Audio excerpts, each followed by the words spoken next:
எல்லாருக்குமே வாழ்த்துக்கள் சார். அப்போ நியூவா வந்தவங்களை நான் நல்லபடியா வரவேற்கிறோம். எல்லாரும் அவங்களுடைய அனுபவங்களை சொன்னாங்க. சாரை பத்தி எல்லாமே சொன்னாங்க. நான் எதுவுமே சொல்ல போறதில்ல. நல்ல ஒரு நல்ல வைபோட உங்களை வரவேற்கிறேன். நீங்க இந்த மாதிரி ஒரு மார்க் எடுத்து வெளியாவீங்கல்ல, அப்ப நீங்க இந்த மாதிரி சொல்லணும். இந்த மாதிரி அந்த அளவுக்கு உங்க கிளாஸ் இருக்கும். நான் இதை உங்களுக்கு சஸ்பென்ஸா வைக்கிறேன். நீங்க கிளாஸை டெய்லி டெய்லி கவனிச்சு கடைசி நாளன்னைக்கு நீங்க எப்படி பேசுறீங்கன்னு நாங்க கேட்போம். அதை தான் நான் சொல்ல வர்றேன். எல்லாரும் மாதிரி நான் டீட்டெயிலா எதுவும் சொல்லலை. எல்லாரும் சொல்லி முடிச்சுட்டாங்க. நீங்க கிளாஸை டெய்லி கவனிங்க. சாரோட வேல்யூ உங்களுக்கு புரியும். கடைசி நாள் நீங்க இது மாதிரி ஷேர் பண்ணுங்க. தேங்க்யூ.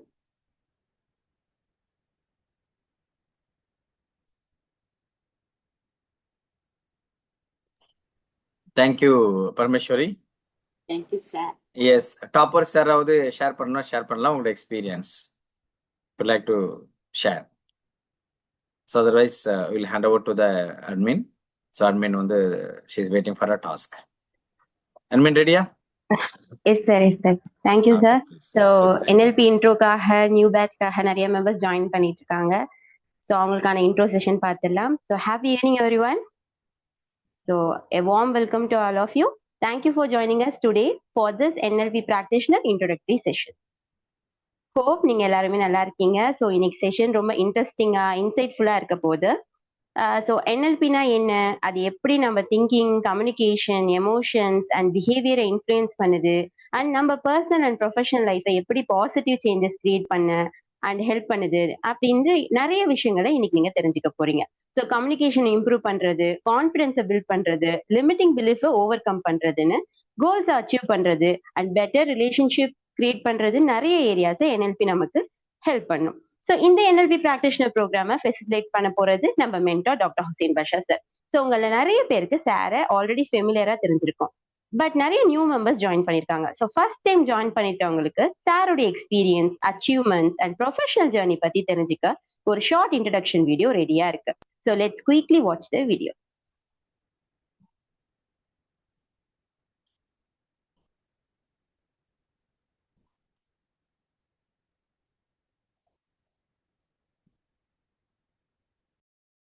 டாக்டர் ஹுசைன் பாஷா மனித மனத்தின் ஆழத்தை கற்றவர், மனித நேயத்தின் ஒளியை பரப்புபவர், உளவியல் நிபுணர், சிறப்பு கல்வியாளர், இந்திய மறுவாழ்வு கவுன்சில் அங்கீகரித்த சிகிச்சையாளர், வாழ்வியல் பயிற்சியாளர், பேராசிரியர், எழுத்தாளர், சமூக செயற்பாட்டாளர், பன்முக ஆற்றல் கொண்ட அரிய ஆளுமை, நம்பிக்கையும் மாற்றமும் நிறைந்த மனித சமூகத்தை உருவாக்கும் நோக்கில் தன்னை முழுமையாக அர்ப்பணித்தவர், மனித மனங்களில் ஒளியை ஏற்றியவர் அவர்தான் டாக்டர் ஹுசைன் பாஷா. 20 ஆண்டுகளுக்கும் மேலாக மாணவர்கள், ஆசிரியர்கள், பெற்றோர்கள், இளைஞர்கள் என பல லட்சக்கணக்கான மனங்களில் நம்பிக்கையின் விதை போட்டுள்ளார். Tamilagam, Puducherry, Kerala, Odisha, Abu Dhabi, Dubai, Riyadh, Muscat, Kuwait, Doha, Colombo, உலகம் முழுவதும் அவர் நடத்திய ஆயிரக்கணக்கான நிகழ்ச்சிகள் 2 லட்சத்திற்கும் மேற்பட்டோரின் வாழ்க்கையை தொட்டுள்ளன. இளைஞர்களுக்குள் எழுச்சியை ஏற்படுத்தி வழிகாட்டல் தேடும் மாணவர்களுக்கு திசை காட்டி தன்னம்பிக்கையுடன் வாழ்வதற்கான பாதையை வெளிச்சமிட்டவர். அறிவிலும் ஆளுமையிலும் சிறந்தவர். உளவியல், சமூக பணி, தொழில் நிர்வாகம், மனிதவள மேம்பாடு, வணிகவியல், சட்டம், பன்னாட்டு வணிகம் என 13 பட்ட படிப்புகள் படித்தவர். அவர் பன்னாட்டு JCI அமைப்பின் நேஷனல் ட்ரெய்னர் மற்றும் ஆத்தர் சான்றிதழ் பெற்றவராகும். லயன்ஸ் கிளப் ஆஃப் பாடியநல்லூர் இயக்குனர், ஆர்ட் ஆஃப் பீஸ் பவுண்டேஷன் மற்றும் ஹூ இன்டர்நேஷனல் குழுமம் நிறுவன தலைவர். அத்துடன் national institute of psychology and research இயக்குநராகவும் பணியாற்றுகிறார். மேலும் இந்தியா, UAE, USA ஆகிய நாடுகளில் செயல்படும் மாஸ்டர் மைண்ட் இன்டர்நேஷனல் நிறுவனத்தின் தலைமை செயல் அதிகாரியாகவும் திகழ்கிறார். எழுத்திலும் சிறந்தவர். அவரின் புத்தகங்கள் வாழ்க்கை வசப்படும், வெற்றிக்கலை, NLP, உணர்வாய் உன்னை, உளவியல் மற்றும் கற்பித்தல் முறைகள், எனை தேடும் வினாக்கள், மக்களின் சிந்தனையை மாற்றிய புது பிறப்பின் விதைகள். இவரது முயற்சிகளுக்காக கல்வித்துறை அமைச்சரிடமிருந்து சிறந்த ஆசிரியர் விருது, பெஸ்ட் சிட்டிசன்ஸ் ஆஃப் இந்தியா விருது, அப்துல் கலாம் விருது, உளவியல் நாயகன் விருது உள்ளிட்ட 16க்கும் மேற்பட்ட விருதுகள் பெற்றுள்ளார். உலகம் முழுவதும் மனநல விழிப்புணர்வை பரப்பி 3 உலக சாதனைகள் படைத்தவர். 16 மணி நேரம் நீட்டித்த ஆன்லைன் ட்ரெய்னிங் மாரத்தான், 200க்கும் மேற்பட்ட பயிற்சியாளர்களுடன் ஒரே நேரத்தில் நடந்த குளோபல் ஹாப்பினஸ் சின்க்ரோனி மனநல தினத்தில் 2000க்கும் மேற்பட்டோருடன் அமைக்கப்பட்ட உலகின் நீளமான மனித சங்கிலி அனைத்தும் இவரது தலைமையில். அவரது ஊடகத்துறை பங்களிப்பு குறிப்பிடத்தக்கது. கடல் கடந்த பறவைகள் ஆவணப்படத்தின் கருத்தாசிரியர், சமூக விழிப்புணர்வு குறும்படங்களில் இணை இயக்குனர், நடிகர் என்ற வகையிலும் தன்னை வெளிப்படுத்தியுள்ளார். அவர் வடிவமைத்த DCP மற்றும் MDCC ஆன்லைன் பட்டய படிப்புகள் மூலம் உலகம் முழுவதும் 5000க்கும் மேற்பட்டோர் பயனடைந்துள்ளனர். அதில் 90% பெண்கள் என்பது பெருமை மிகு உண்மை. அவர் பேசும் ஒவ்வொரு சொல்லும் என்னாலும் முடியும் என்ற நம்பிக்கையை விதைக்கும். அவரது ஒவ்வொரு செயலும் மனிதனின் மனதையும் வாழ்க்கையையும் மாற்றும் வல்லமை கொண்டது. அன்பு, அர்ப்பணிப்பு, ஆற்றல் அனைத்தையும் இணைக்கும் மனிதர் டாக்டர் ஹுசைன் பாஷா. உணர்வின் உளவியல் நாயகன். எல்லா புகழும் இறைவனுக்கே. Doctor Husain Basha. www.husainbasha.com. Thank you everyone. இப்போ உங்க எல்லாருக்கும் நம்ம மென்டாரோட experience, vision and professional experience பத்தி ஒரு பெட்டர் அண்டர்ஸ்டாண்டிங் கிடைச்சிருக்கும்.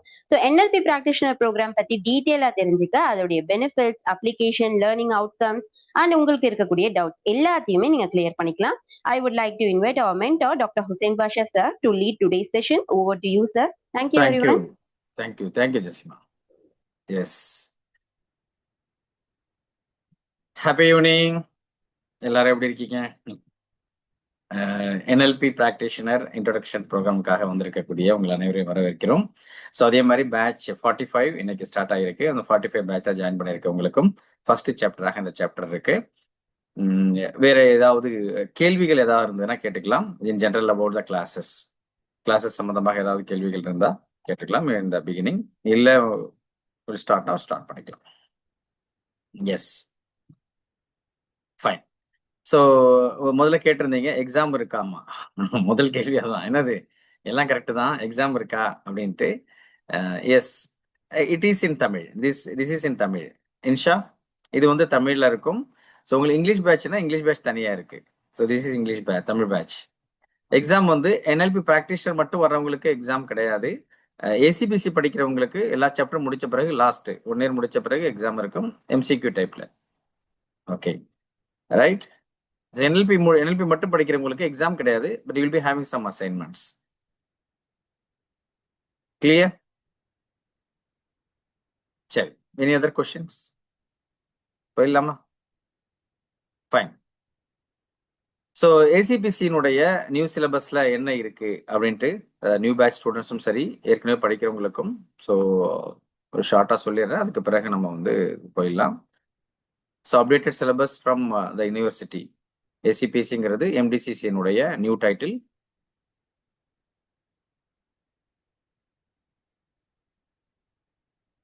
ஸோ இதுதான் பேசிக்கா இதில் இருக்கக்கூடிய சிலபஸ்.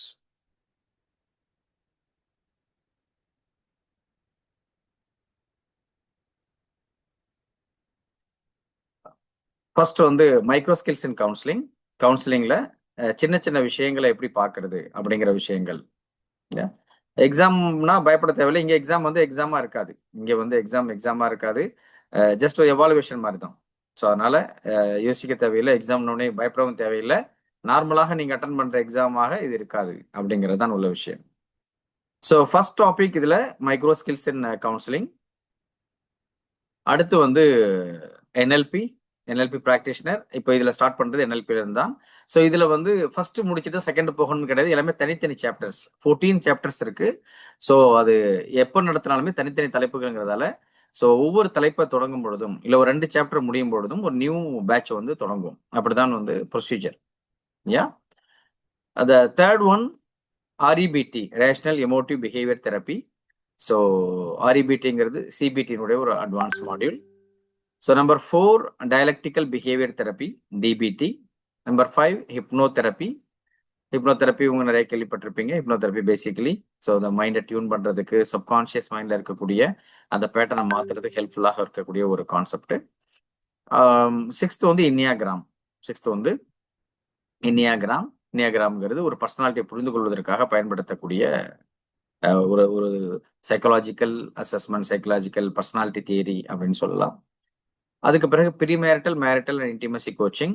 ஸோ இந்த மேரிட்டல் லைஃப்ல இப்போ உள்ள என்டர் ஆகிறதுக்கு முன்னாடி, அது என்டர் ஆன பிறகு வரக்கூடிய பிரச்சனைகள், இதையெல்லாம் சால்வ் பண்ணக்கூடிய அந்த ஒரு விஷயம் பார்க்கக்கூடிய ஒரு சாப்டர் தான் pre marital, marital and intimacy coaching. அடுத்து art and play therapy. Art and play தெரப்பிங்கிறது பேசி பேசி அல்ல, விளையாட்டின் மூலமாக, சில ஆக்டிவிட்டிஸ் மூலமாக எப்படி வந்து கியூர் பண்ணலாம் அப்படிங்கிறது தான் ஆர்ட் அண்ட் பிளே தெரப்பி. அடுத்து வந்து லா ஆஃப் அட்ராக்ஷன், ஈர்ப்பு விதி. நாம் எதை நினைக்கிறோமோ அது நம்மை அடைந்தே தீரும்ட்டு, அதை ஸ்பிரிச்சுவாலிட்டியை கனெக்ட் பண்ணி ஸ்பிரிச்சுவலாக எந்த ஒரு கான்ட்ரடிக்ஷனும் இல்லாம எப்படி நம்ம மைண்டை டியூன் பண்றது அப்படிங்கிற விஷயம் வந்து லா ஆஃப் அட்ராக்ஷன்ல நம்ம பார்ப்போம். அடுத்து de addiction counselling. De addiction கவுன்சிலிங்கிறது இன்னைக்கு வந்து நீங்க எங்க போனாலுமே, குறிப்பா யங்ஸ்டர்ஸ் மத்தியில ஒரு ப்ராப்ளத்தை நீங்க காமனா பார்க்க முடியும். இப்போ இந்தியாவில் இருக்கட்டும், ஸ்ரீலங்காவா இருக்கட்டும், மற்ற நாடுகளா இருக்கட்டும், ஒரு மிகப்பெரிய சேலஞ்ச் என்னன்னு சொன்னா அந்த அடிக்ஷன். ஸோ அடிக்ஷனுங்கிறது பல விதமாக சொல்லலாம். ஸோ அது ஒரு சப்ஸ்டன்ஸ் அடிக்ஷனா இருக்கட்டும், இல்ல வந்து ஒரு ஆல்கஹால், இல்ல வந்து ஒரு ஈவன் மொபைல் அடிக்ஷன். ஸோ அடிக்ஷனை ஜென்ரலா அண்டர்ஸ்டாண்ட் பண்றதும், அதுல இருந்து வெளியே வர்றதுக்கான வழிமுறைகள் என்ன அப்படிங்கறத இதுல பார்ப்போம். அடுத்து ஸ்கீமா தெரப்பி. ஸ்கீமா தெரப்பிங்கிறது ஸோ நம்மள்ட்ட பேட்டர்ன், என்ன மாதிரியான பேட்டர்ன் மைண்ட்ல உருவாயிருக்கு, அந்த பேட்டர்னை எப்படி சேஞ்ச் பண்ணலாம் அப்படிங்கிறத ஸ்கீமால பார்ப்போம். Crisis intervention, suicide prevention. நம்ம ஏற்கனவே சொன்ன மாதிரி அதிகமாக இன்னைக்கு பேசக்கூடிய பிரச்சனைகள்ல ஒண்ணு வந்து சூசைடு. ஸோ அதுல இருந்து எப்படி வந்து ஒரு சைக்கலாஜிக்கலா ஒருத்தவங்க வெளியே கொண்டு வரலாம், அதை எப்படி மேனேஜ் பண்ணலாம், ஒரு கிரைசிஸ், ஒரு கடுமையான ஒரு சூழ்நிலைகள்ல எந்த மாதிரி வந்து விஷயங்களை ஹேண்டில் பண்ணணும் அப்படிங்கிறத பாக்குறது கிரைசிஸ் இன்டர்வென்ஷன், சூசைட் ப்ரிவென்ஷன். அதே மாதிரி சைக்கலாஜிக்கல் அசஸ்மெண்ட், சைக்கோமெட்ரிக்ஸ். அதாவது ஒரு ஒரு பேசி பேசி ஒரு விஷயத்தை கொண்டு வரதை தாண்டி, ஆக்டிவிட்டியில இருந்து கொண்டு வரதை தாண்டி, சில கேள்விகளின் மூலமாக எப்படி ஒரு மாற்றத்தை ஏற்படுத்த முடியும் அப்படிங்கிறத புரிய வைக்கிறது தான் சைக்கலாஜிக்கல் அசஸ்மெண்ட், சைக்கோமெட்ரிக்ஸ். அடுத்ததாக பிராக்டிக்கலாக சில கேஸ் ஸ்டடிஸும் கவுன்சிலிங்கினுடைய கான்செப்ட்ஸும் பார்ப்போம். அந்த counselling practicum and case studies. So 14 chapters வந்து updated syllabus from the university. So இது வந்து இருக்கு. இதுதான் வந்து இந்த 12 months நியூ பேட்சஸ் வந்து படிப்பாங்க அப்படிங்கிறதான் உள்ளது. ஓகே, ஸோ சாப்டர்ஸ் எல்லாமே கிளியரா இருந்தா எஸ் டைப் பண்ண முடியுமா? எஸ்.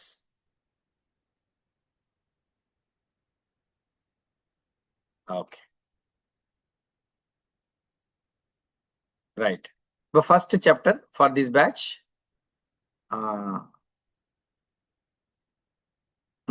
ஓகே, ரஷ்மினா பாக்குறாங்க. C comment. இது வந்து சப்ஜெக்ட் கோட், கோர்ஸ் கோட்.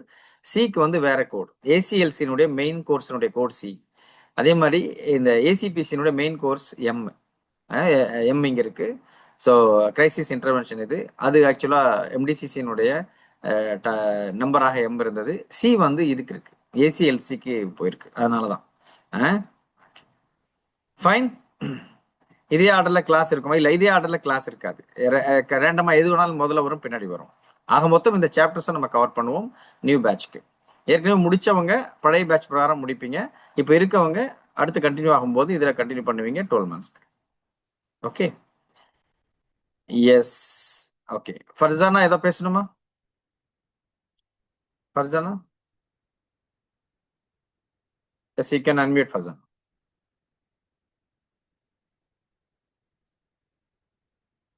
அடுத்து அந்த 12 monthsனுடைய கான்செப்ட்ல உங்களுக்கு எவ்வளவு முடிஞ்சிருக்கோ அது போக மீதி எத்தனை மாசம் இருக்கோ அதை பேலன்ஸ் பண்ணி வரும் உங்களுக்கு அடுத்து வரக்கூடிய சாப்டர்ஸ்.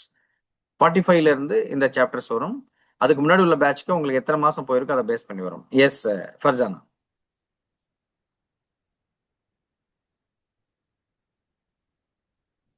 ஃபர்சானா அன்மியூட் பண்ணியாச்சு.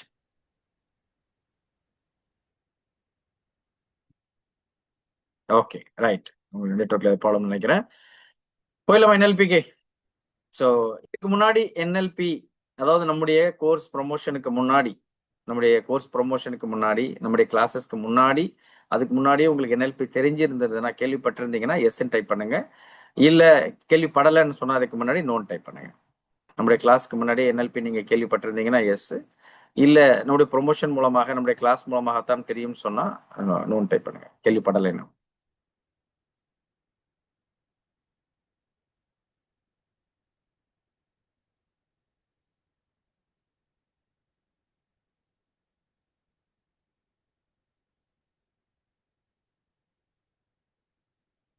ஓகே.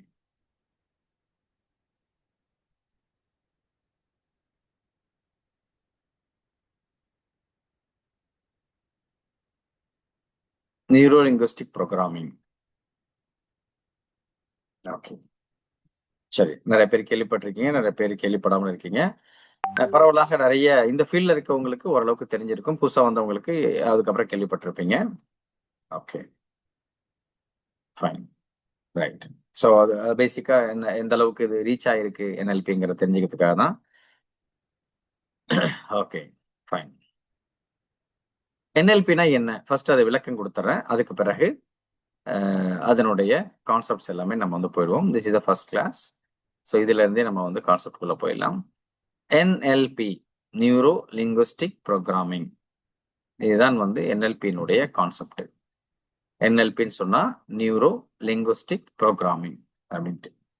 ஃபர்ஸ்ட் நியூரோனா என்ன, இங்க சொல்லக்கூடிய கான்செப்ட்ல நியூரோனா என்ன சொல்ல வருது? ஏதாவது கேள்விகள் இருந்தா கடைசியா கேட்கலாம். எஸ் ஜெஸ்மான், எதை கேட்கணுமா? ஜெஸ்மான், எனி கொஸ்டின்ஸ்?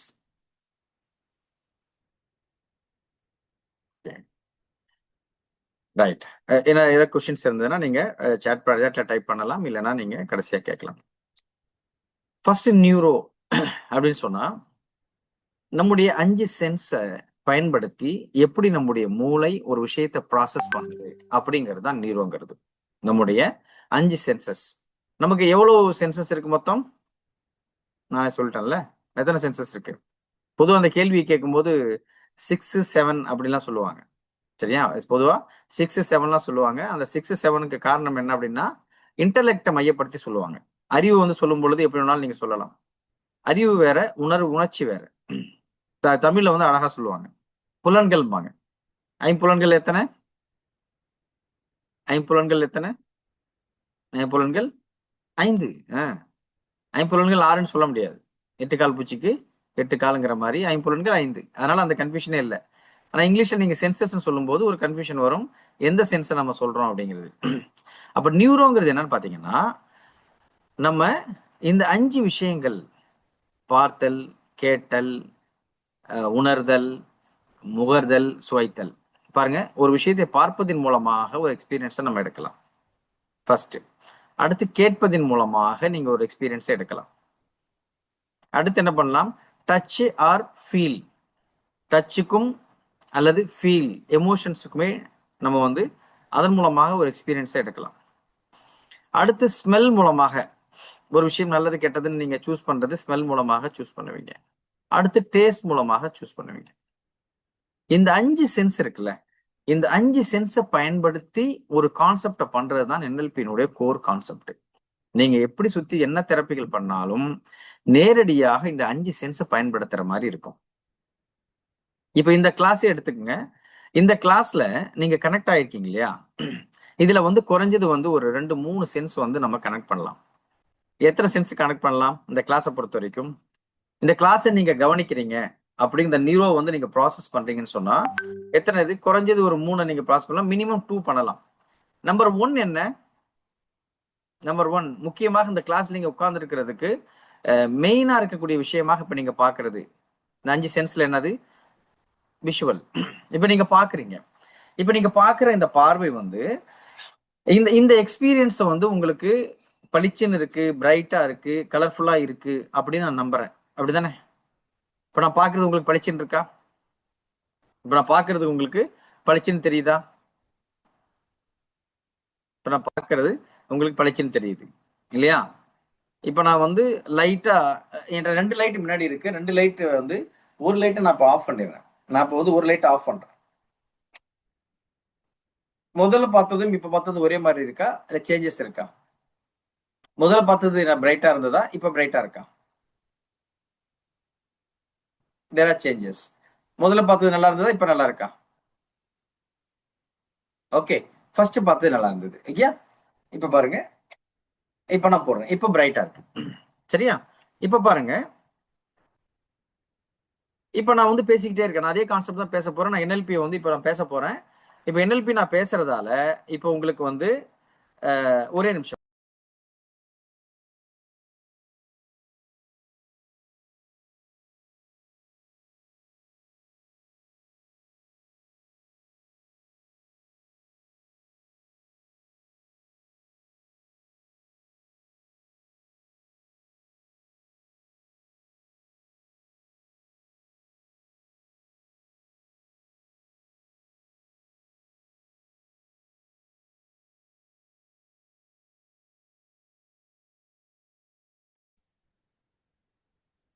நான் இப்போ வந்து பயங்கரமா பேச போறேன், பயங்கரமா அந்த NLP எக்ஸ்பிளைன் பண்ண போறேன். பட் வீடியோ நான் ஆன் பண்ணி ஆஃப் பண்ணிட்டு பண்ண போறேன்.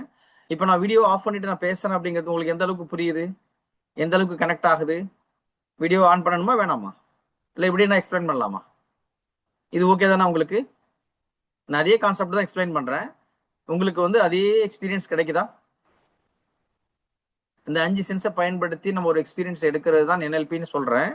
பட் உங்களுக்கு the same experience are you getting now? இல்லை. அப்போ வீடியோவை ஓப்பன் பண்ணணும். ஏன்னா வீடியோ ஓப்பன் பண்ணும்போது விஷுவலா நீங்க இங்க பாக்குறீங்க, பாடி லாங்குவேஜ், ஸோ பேசக்கூடிய மெத்தடு, இது எல்லாம் சேர்த்து நீங்க பாக்குறீங்க. பார்க்கும்போது நீங்க கனெக்ட் ஆகிற மாதிரி வீடியோ ஆஃப் பண்ணும்போது கனெக்ட் ஆகுதா அப்படின்னா இல்லை, இல்லையா? அப்போ விஷுவலுங்கிறது எவ்வளவு முக்கியம் ஒரு விஷயத்த கனெக்ட் ஆகிறது அப்படிங்கிறது. ஸோ அதே மாதிரி நான் இப்ப பேசுறேன். இப்ப நான் பேசுறதுல ஒருவேளை உங்களுக்கு வாய்ஸ் கிளியரா இல்லை, இப்ப நான் பேசுறது வந்து உங்களுக்கு வாய்ஸ் கனெக்ட் ஆகல, இல்லை உங்களுக்கு புரியாத மொழியில பேசுறேன் அப்படின்னு சொன்னா உங்களுக்கு இந்த கிளாஸ் எக்ஸ்பீரியன்ஸ் நல்ல எக்ஸ்பீரியன்ஸா இருக்குமா? இது ஒரு நல்ல கிளாஸ்னு உங்களால சொல்ல முடியுமா? சொல்ல முடியாது. அப்போ ஒரு நல்ல எக்ஸ்பீரியன்ஸ் நமக்கு வேணும்னா விஷுவலா அட்ராக்ட் பண்ணணும். ரெண்டாவது ஆடிட்டரி, சவுண்டு கேட்கக்கூடியது கிளியராக இருக்கணும். இந்த வாய்ஸ் நான் மாடுலேஷன், நான் பேசுறது வந்து இப்போ நான் சொல்றேன் பயங்கரமான ஒரு கான்செப்டை சூப்பரா உங்களுக்கு எக்ஸ்பிளைன் பண்றேன், அது உங்களுக்கு புரியுமா அப்படின்னா உங்களுக்கு புரியும், புரியாது. இப்போ இது 5 சென்ஸ்ல எந்த சென்ஸ் நான் கொடுக்க போறேன்? இப்போ நான் பேசுறது உங்களுக்கு புரியுதா? இப்போ நான் பேசக்கூடாது. இப்போ இப்போ நான் வந்து பயங்கரமா தான் அந்த கான்செப்ட் எக்ஸ்பிளைன் பண்ணிட்டு இருக்கேன். இப்போ நான் வந்து பயங்கரமா எக்ஸ்பிளைன் பண்ணிட்டு இருக்கேன், நீங்க பயங்கரமா கவனிச்சிட்டு இருக்கீங்க. ஆனா நான் என்ன பேசுறது உங்களுக்கு புரியாது, சரியா? நிறைய நேரங்கள் அப்படிதான் நமக்கு நாமே பேசிக்குவோம். அப்ப நான் பேசுறது உங்களுக்கு புரியணும்னு சொன்னா என்னுடைய வார்த்தைகள்ல ஏற்ற இறக்கங்கள் இருக்கணும், என்னுடைய வார்த்தைகள்ல சவுண்ட் கிளியரா இருக்கணும், கிளாரிட்டி இருக்கணும், வாய்ஸ் கூட இருக்கணும், சரியா? இப்ப நான் இங்க பேசுறேன், நான் இப்படி பேசுறேன். இப்ப இந்த சவுண்டும் இந்த எஃபெக்டும் நான் என் ஒய்ஃப் பக்கத்துல உட்காந்துக்கிட்டு இதே மாதிரி நான் பேசுறேன். உனக்கு என்ன வேணும்னு சொல்லு, கடைக்கு போய் நான் வாங்கிட்டு வரேன் அப்படின்ட்டு நம்ம மனம் திறந்து பேசலாம் அப்படின்ட்டு நான் பேசுறேன். என்ன ஆகும்? என் ஒய்ஃப் பயப்படுவாங்களா இல்லையா? இப்ப நீங்க என்ன எதிர்பார்க்கறீங்க? நீங்க எதிர்பார்க்கறது நான் இந்த எதிர்பார்ப்பு, நம்ம வந்து பயங்கரமா பேசணும், ஏற்ற இறக்கத்தோட பேசணும் அப்படின்னு சொல்லிட்டு அவன் ஒய்ஃப் பக்கத்துல பார்த்து சத்தம் போட்டு பேசினா என்ன ஆகும்? ஸோ அவங்க அம்மா வீட்டுக்கு போயிடுவாங்க. அவங்க அம்மா வீட்டுக்கு போயிட்டு நீங்க சரியான பிறகு சொல்லுங்க, நான் வந்துடுறேன்ட்டு. சரி, அப்ப இப்போ இடத்துக்கு தகுந்த மாதிரி மாறுதா அந்த சவுண்டை பொறுத்த வரைக்கும்? இங்க நான் ஒரு மாதிரி பேசுற மாதிரி இருக்கு, அங்க ஒரு மாதிரி பேசுற மாதிரி இருக்கு. இந்த ஏற்ற இறக்கங்கள் இட் மேட்டர்ஸ். சும்மா அவர் பேசினாரு, இவர் கேட்டாரு அப்படின்னு இல்லை, எப்படி பேசினாங்க, என்ன பார்த்தாங்க, என்ன மாதிரி எக்ஸ்பீரியன்ஸ் இருக்கு, சரியா? மேட்டர் தான். அதே மாதிரி இந்த 2 விஷயங்களும் ஆன்லைன் கிளாஸ்ல கொடுக்க முடியும் பெரும்பாலும். மூணாவதாக கினஸ்தட், இத டச்ன்னு இருக்கு. டச்சுங்கிறது அல்லது எமோஷனுங்கிறது இந்த இடத்துல ஓரளவுக்கு நம்ம பாஸ் பண்ணலாம். இந்த இடத்துல எப்படி பாஸ் பண்ணலாம்? இப்ப நான் பேசக்கூடியதன் மூலமாக சில ஆக்டிவிட்டி கொடுக்கறதன் மூலமாக உங்களுக்கு வந்து நீங்க எமோஷனலா கனெக்ட் ஆகலாம், ஒரு ஃபீலோட கனெக்ட் ஆகலாம். பட் 100% அது வந்து நடக்குமா அப்படின்னா நடக்கலாம், நடக்காமலும் இருக்கலாம் ஆன்லைன் கிளாஸ்ங்கிறதுல. ஆஃப்லைன் கிளாஸ்ல அதெல்லாம் நம்ம வந்து டேக் கேர் பண்ண முடியும். ஆன்லைன் கிளாஸ்ல ஒரு சில இந்த டச்சை மட்டும் சிலது மிஸ் ஆகும், சரியா? மற்றதை வச்சு நம்ம காம்ப்ரமைஸ் பண்ணிக்கலாம். 3 ஆயிடுச்சா? 4வது, ஆன்லைன் கிளாஸ்ல ஸ்மெல்ல கொடுக்க முடியுமா? ஸ்மெல்ல ஃபீல் பண்ண முடியுமா? இப்ப நான் வந்து விஷுவலா நீங்க பாக்குறீங்க, ஆடிட்டரி பேசுறேன், கேட்கறீங்க.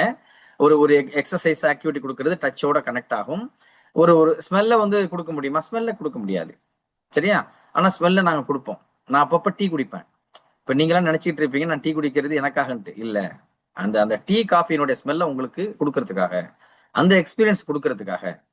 இவ்வளவு நாளா நீங்க தப்பா புரிஞ்சிருப்பீங்க, கிளாஸ் நடத்திக்கிட்டே ஒரு டீ குடிக்கிறாரு, இவர் மட்டும் குடிக்கிறாரு, நீங்க வருத்தப்பட்டிருப்பீங்க. அந்த 2 எக்ஸ்பீரியன்ஸ் விடக்கூடாது. அந்த ஸ்மெல்லையும் அந்த டீயும் உங்களுக்கு ஃபீல் பண்ண வைக்கணும். நீங்க உட்காரும் பொழுது அது 2 உணரணும்.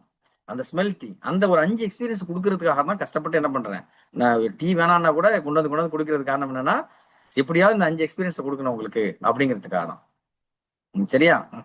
அப்ப பாத்தீங்கன்னா இவ்வளவு நேரம் ரஸ்மினா வந்து தப்பா புரிஞ்சிருக்காங்க. நான் என்னமோ பசி குடிக்கிற மாதிரி. ஏங்க, பசி குடிக்கிற சாப்பாடா அது?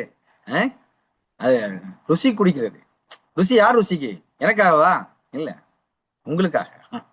வந்து கிளாஸ்ல உட்காந்த மாதிரி 2 மணி நேரம் ஏதாவது ஒரு டேஸ்ட்டை கொடுத்தாரா, ஏதாவது ஒரு ஸ்மெல்ல கொடுத்தாரா அழகா அப்படின்னு இன்னைக்கு கேட்டக்கூடாதுங்கிற ஒரே காரணத்துக்காக தான் அந்த டீ குடிக்கிறது, வேற ஒண்ணும் கிடையாது. நம்ம வாட்டர் குடிக்கலாம், பட் அந்த ஃபீல் ஏற்படாது. ஒரு காஃபி டீல இருக்கிற ஃபீல் வராது இல்ல, அந்த மாதிரி. இப்போ ஒரு 5 விஷயங்களை எப்போ யாருக்கு நம்ம கொடுக்குறோமோ அந்த விஷயங்கள் கனெக்டிங்காக இருக்கும். அது நபர்களுக்காக இருந்தாலும் சரி, பிசினஸாக இருந்தாலும் சரி. 5 விஷயத்தை நம்ம எப்படி கொடுக்குறோம், யாருக்கு கொடுக்குறோம் அப்படிங்கிறது ரொம்ப முக்கியம். இத பத்தி பேசுறது தான் நியூரோன்னு சொல்றோம். அப்போ 5 சென்சஸனுடைய கனெக்டிவிட்டி எப்படி இதன் மூலமாக நம்ம உலகத்துல ஒரு எக்ஸ்பீரியன்ஸ் எடுக்கிறோம் அப்படிங்கிறத எக்ஸ்பிளைன் பண்ற அந்த கான்செப்ட் தான் இந்த இடத்துல நியூரோன்னு சொல்றோம். எப்படி அதை ப்ராசஸ் பண்றோம், இந்த 5 விஷயங்களை எப்படி இம்ப்ரூவ் பண்றோம், எப்படி உணர்றோம், இது எப்படி பர்சனல் லைஃப்லையும் ப்ரொஃபஷனல் லைஃப்லையும் தெரப்பிலையும் கவுன்சிலிங்லையும் பயன்படுத்தலாம் அப்படிங்கிறது தான் இந்த நியூரோன்னு சொல்லக்கூடிய வார்த்தையினுடைய மீனிங் இங்க. சரியா? இப்ப சொல்லுங்க, இந்த நியூரோங்கிற மீனிங் உங்களுக்கு புரிஞ்சிருச்சு. நியூரோன்னு நியூரோ சர்ஜன், நியூரோலஜிஸ்ட் இந்த கான்செப்ட் போக வேண்டாம். இங்க நியூரோன்னு சொல்றது 5 சென்சஸை எப்படி கனெக்ட் பண்றது அப்படிங்கிற ஒரு கான்செப்ட் தான். அப்படிங்கிறது எனக்கு புரிஞ்சிச்சு அப்படின்னு சொன்னா என்னன்னு டைப் பண்ண முடியுமா? இந்த புரிஞ்சிச்சுன்னா என்னன்னு டைப் பண்ணுங்க. ஓகே, இது எப்படி பண்றதுலாம் நம்ம பின்னாடி பார்ப்போம். மீனிங் மட்டும் தான் இப்போ சொல்லியிருக்கோம்.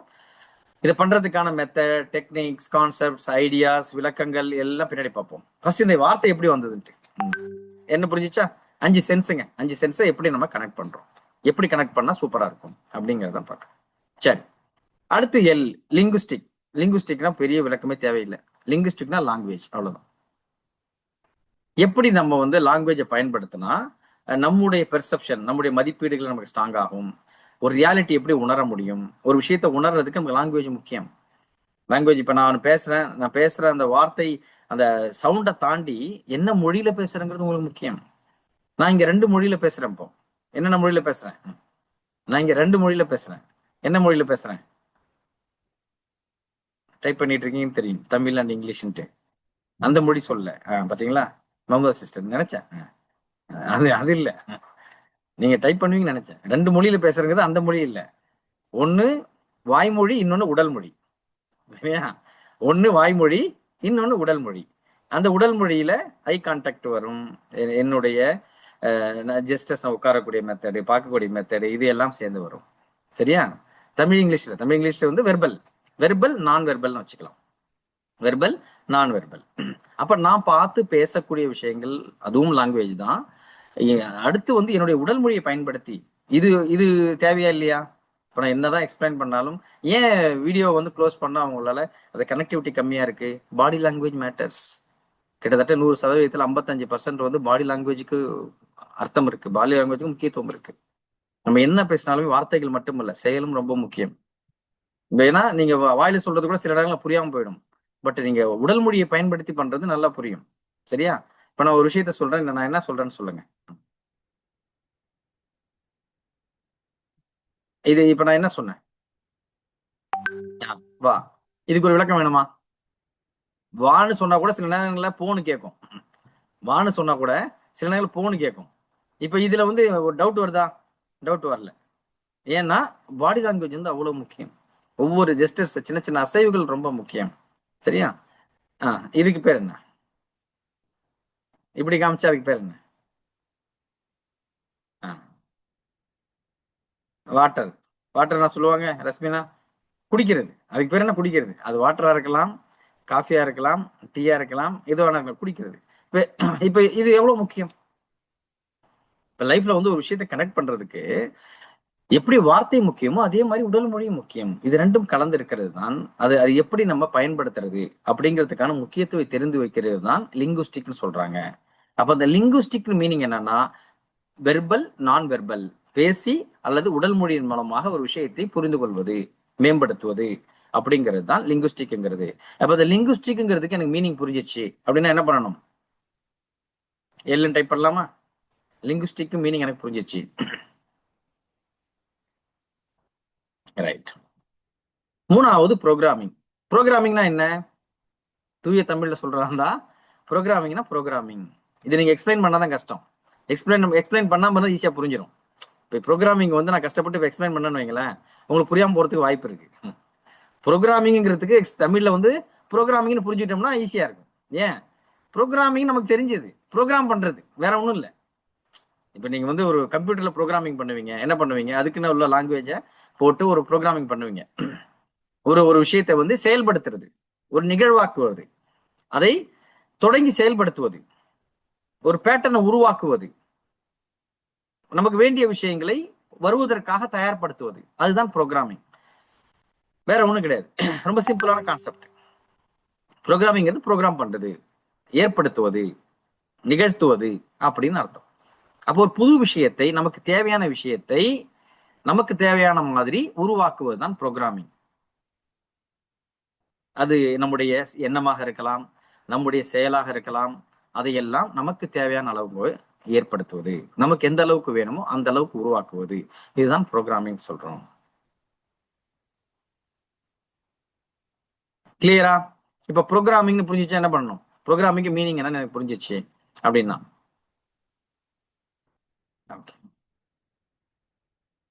ரைட். இப்போ NLPயோட மீனிங் என்னன்னு பாத்தீங்கன்னா, நம்முடைய 5 சென்சஸை பயன்படுத்தி, நம்முடைய 5 புலன்களை பயன்படுத்தி, நம்முடைய லாங்குவேஜை பயன்படுத்தி, நம்முடைய 5 புலன்களை 5 லாங்குவேஜை பயன்படுத்தி நமக்கு தேவையான எண்ணங்களையும் செயல்களையும் உருவாக்குவதுதான் NLP. அவ்வளவுதான், வேற ஒண்ணும் இல்லை.